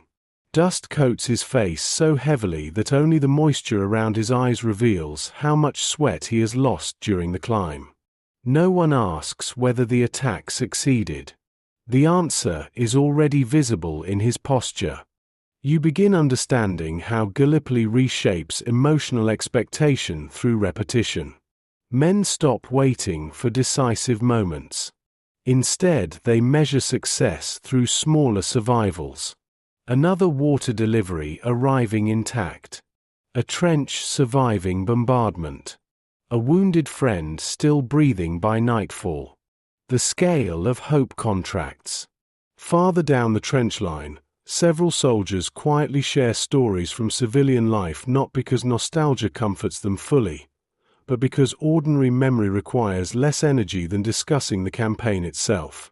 One describes repairing fishing nets along a cold New Zealand harbour before the war. Another remembers delivering bread by bicycle through narrow streets before dawn. Their voices remain low and strangely detached, as though speaking about other people entirely. Gallipoli has begun separating the men from their former selves. The heat deepens through late afternoon until even rifle fire inland seems slower and more deliberate. Long silences settle between bursts of violence while cicadas hum faintly through dry brush along portions of the ridges untouched by direct fighting. The natural world continues adapting alongside the armies. A medic cleaning instruments beneath a canvas fly studies the insects gathering around discarded bandages nearby with visible exhaustion rather than disgust. Emotional reactions simplify under prolonged strain. The body prioritizes function over interpretation now. War narrows perception toward what must happen next. You watch engineers reinforcing trench walls with salvaged timber hauled laboriously uphill from the beaches below. The wood creaks softly against shifting earth while exhausted soldiers continue digging despite swollen hands and aching backs. The ridges keep demanding more structure. Because the campaign no longer resembles movement between positions. It resembles habitation under threat. Men sleep here. Eat here. Bury comrades here. Wait for letters here. Grow sick here. Gallipoli is becoming lived geography. Toward evening, clouds gather briefly offshore, dimming the harsh sunlight enough that many soldiers lift their heads instinctively toward the cooler air moving inland from the sea. The relief remains temporary but profound. Some close their eyes while the wind passes across sweat-darkened faces and dust-coat uniforms. For a few moments, the ridges breathe differently. Then artillery begins again somewhere beyond the inland slopes. The shells roll through the ground beneath the trenches while loose earth shakes softly from the walls around crouched bodies already too exhausted to react sharply anymore. One soldier continues eating his ration biscuit during the bombardment without even pausing between bites. Adaptation has become complete enough to appear frightening. Below them, The beaches remain crowded beneath fading afternoon light, while offshore transports drift calmly against the sea beyond the shoreline haze. Boats continue moving between ship and beach in endless repetition, carrying food, ammunition, wounded men, replacement troops. The invasion sustains itself now through rhythm rather than momentum. You can feel the psychological weight of continuation settling fully across the campaign by evening. Not terror. Not shock. Something quieter. The realization that tomorrow may resemble today almost exactly. Another dawn. Another climb. Another bombardment. Another trench deepened slightly farther into the earth. Gallipoli does not consume men quickly enough to feel dramatic. It wears them down slowly while the ridges remain almost unchanged around them. The last quiet before acceptance. After enough days along the ridges, the men stop asking when Gallipoli will end. The question itself requires energy no longer easily available. Instead, they ask smaller things. Whether water can reach the trench before noon. Whether the relief party climbing uphill tonight will arrive intact. Whether the flies will worsen once the heat deepens again tomorrow. The campaign has reduced imagination toward immediate distances. You watch soldiers waking beneath pale dawn light with movements so practiced now they resemble routine laborious more than invading infantry. Blankets folded.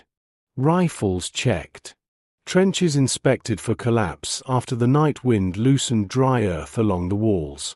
No one speaks loudly anymore unless necessary. Gallipoli has taught restraint through exhaustion. The ridges remain visually unchanged despite everything poured into them. The same broken gullies. The same pale stone catching morning light. The same higher Ottoman positions hidden among folds of terrain that still resist complete observation from below. The landscape has outlasted every emotional phase of the invasion. Shock passed. Fear stabilized. Hope narrowed.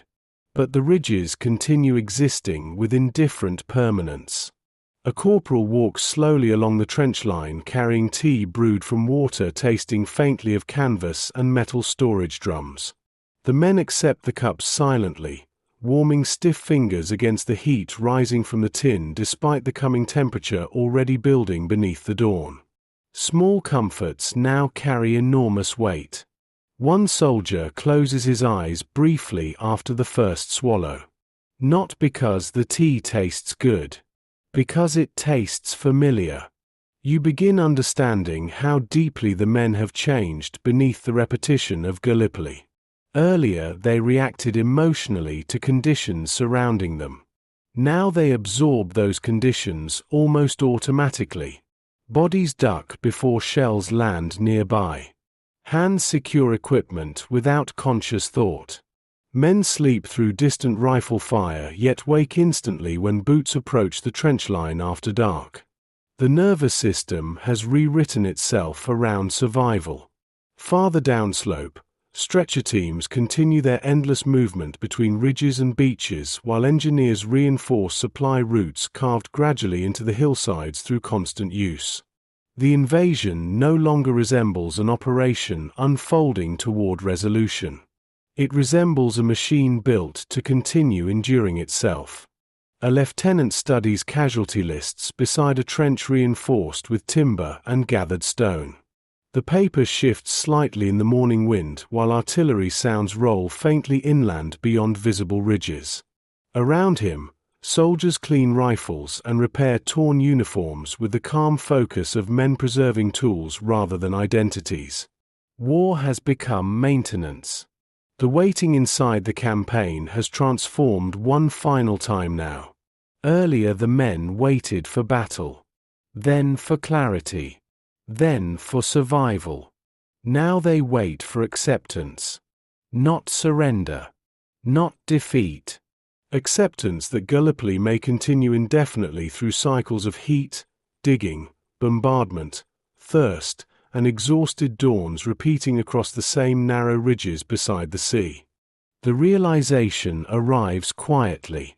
A private staring toward the beaches below notices that fresh troops unloading from landing craft now move with the same confusion and urgency the original waves carried days earlier.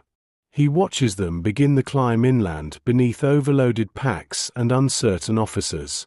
For the first time, he feels older than the newcomers. Gallipoli measures age differently. A medic passes through the trenches checking fevers spreading among exhausted men weakened by poor water, heat, flies, dust, and interrupted sleep. Illness now travels beside combat as another unavoidable condition of the campaign. Bodies depleted by endurance lose their ability to resist smaller threats. The ridges consume strength from every direction. You watch one soldier carefully shaving beside a tin mirror balanced against the trench wall despite artillery rumbling faintly beyond the inland slopes. The act appears almost absurd beneath the conditions surrounding him. Yet perhaps because of that, it matters deeply. Civilian rituals survive longest where war tries hardest to erase them. Farther inland, firing resumes intermittently through the morning while limited advances and counter-movements continue across terrain already crossed repeatedly by exhausted men from both sides. No ridge fully resolves. No breakthrough stabilizes permanently. Ground changes hands in fragments measured sometimes only in yards. Gallipoli has become warfare without clean shape. The men feel this increasingly inside themselves. Emotional reactions flatten beneath repetition. News of casualties spreads quietly now rather than dramatically. Bodies are carried downslope. Trenches absorb new occupants. The campaign continues. Continuation itself has become the dominant force. Toward midday, wind from the sea drifts inland carrying faint salt air across trenches crowded with exhausted soldiers pressed deeper into the earth than when they first arrived.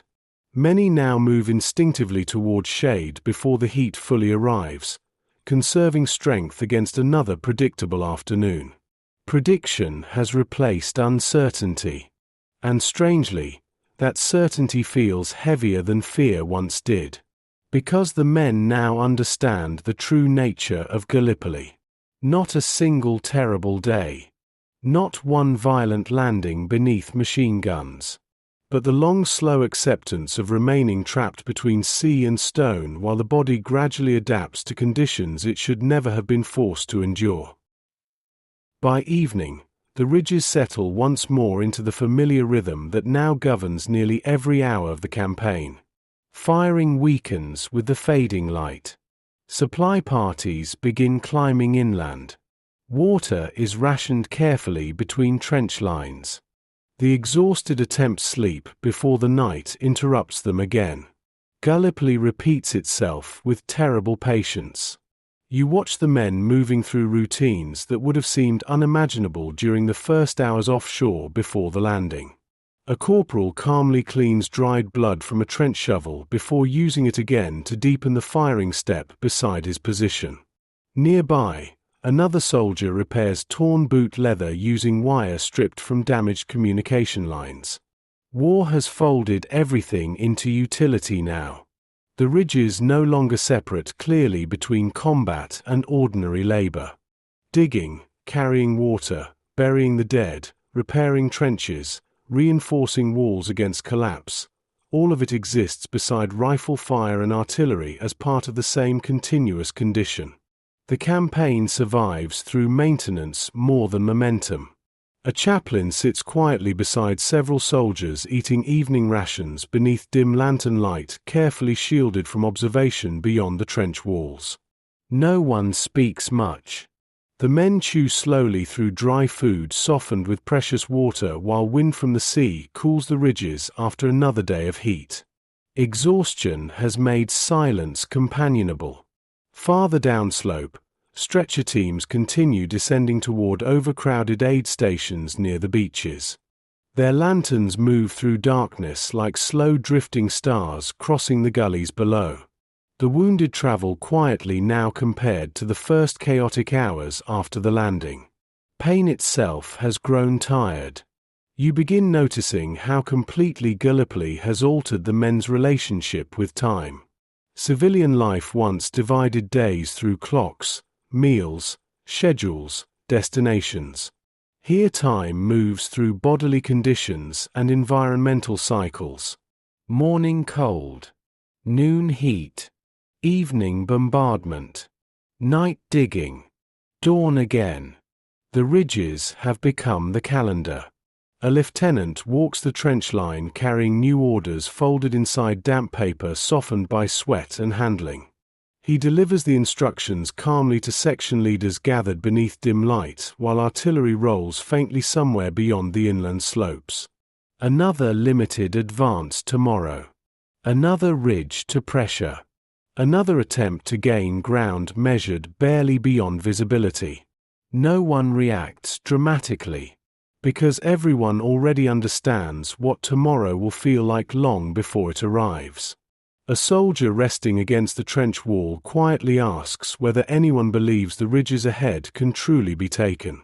The question hangs briefly in the cool night air while several others continue cleaning rifles or adjusting blankets around exhausted shoulders. At last one answers, "Maybe."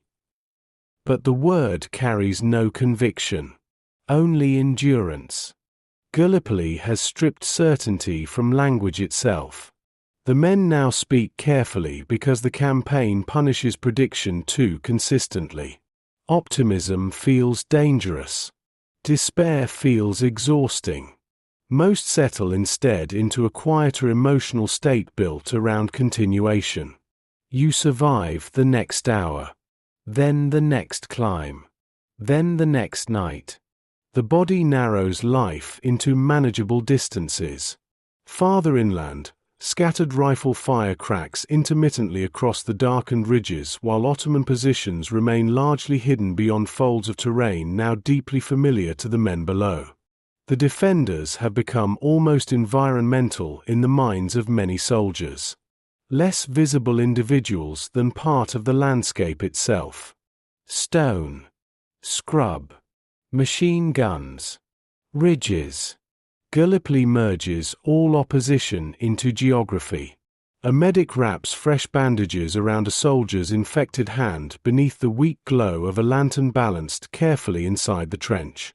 The wounded man watches silently while flies continue gathering even at night around medical supplies and discarded dressings nearby. The campaign has begun carrying sickness alongside exhaustion now. Bodies weakened by heat, poor water, fear, interrupted sleep, and endless exposure slowly lose their resilience. War continues damaging men even during quiet hours. You watch one private writing a letter home with exhausted concentration while shells rumble distantly inland. His handwriting drifts unevenly across the paper because fatigue has stiffened his fingers.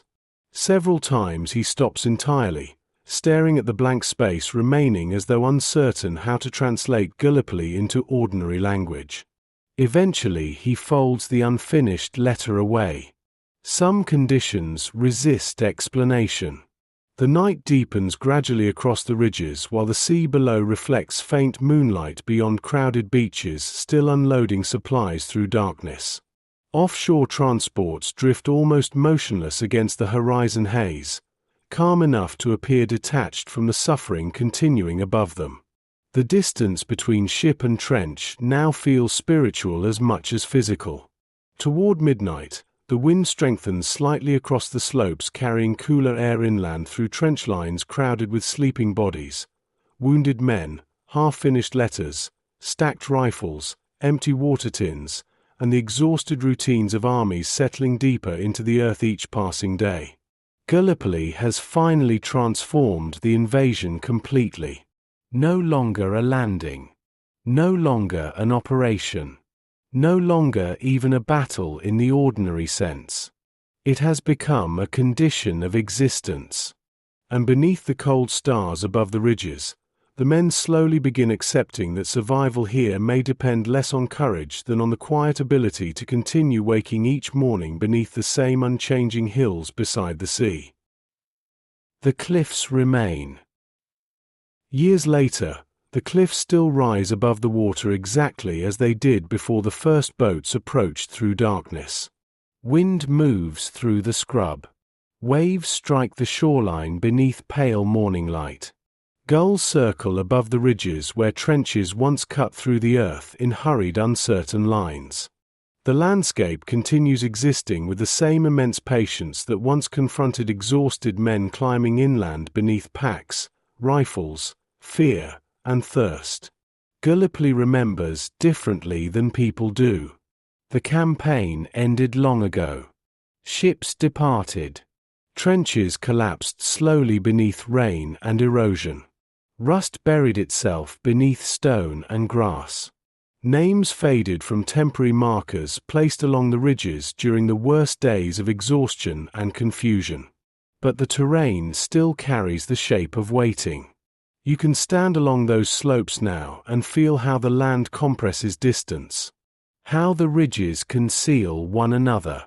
How the sea below appears calm even while the cliffs rise harshly from the shoreline. The geography itself explains something words often cannot. Gallipoli was never only violence. It was endurance stretched across time. The men who landed there arrived expecting movement, advance, resolution. Instead, they found themselves slowly absorbed into a landscape that replaced momentum with repetition. Digging, carrying water, waiting through bombardment. Waking beneath another dawn already heavy with exhaustion before the day had fully begun. The campaign transformed not through one decisive catastrophe, but through accumulation. Small discomforts becoming permanent conditions. Temporary trenches becoming inhabited ground. Fear becoming routine. Routine becoming identity. You watch the sea move quietly against the beaches where the first boats drifted inward beneath machine gun fire and pale dawn light. The water reveals nothing now. No sign remains of overloaded landing craft rocking beneath the cliffs while young men search the ridges above for movement hidden among stone and scrub. Nature rarely preserves suffering visibly. It absorbs it. And perhaps that is why Gallipoli continues haunting memory differently than many other battlefields. Not because of spectacular victory or dramatic collapse, but because the campaign exposed something quieter about war itself. How human beings adapt. How the body continues after certainty disappears. How ordinary routines survive beside unbearable conditions. How people keep carrying water uphill, repairing trenches, writing letters home, sharing tea, lifting stretchers, and waking again beneath the same exhausted sky even after realizing the suffering may continue indefinitely. Gallipoli revealed endurance stripped almost entirely of illusion. The ridges forced armies into stillness long enough for survival itself to become the central human act. And somewhere beneath all the noise of artillery, command failures, maps, politics, and military ambition, thousands of individual lives narrowed toward simpler truths. Cold earth beneath tired hands. A cup of tea shared quietly at dusk. The relief of shade after noon heat. The sound of breathing beside you in darkness while waiting for dawn. In the end, the cliffs remained larger than strategy. They outlasted optimism. Outlasted fear. Outlasted the invasion itself. Even now, the wind crossing those ridges carries the same salt air inland from the sea below. Grass moves softly where trenches once crowded with exhausted bodies. Stone warms beneath the same sun that once rose over soldiers who no longer knew whether Gallipoli was a landing, a campaign, or simply the condition in which they now existed. And perhaps that is what the place still whispers most clearly. That war does not always break people through single terrible moments. Sometimes it changes them slowly, through repetition, waiting, exhaustion, and the quiet acceptance of continuing anyway. The sea keeps moving beneath the cliffs. The ridges keep holding silence. and Gallipoli remained suspended somewhere between memory and landscape, where endurance itself became the final shape of survival.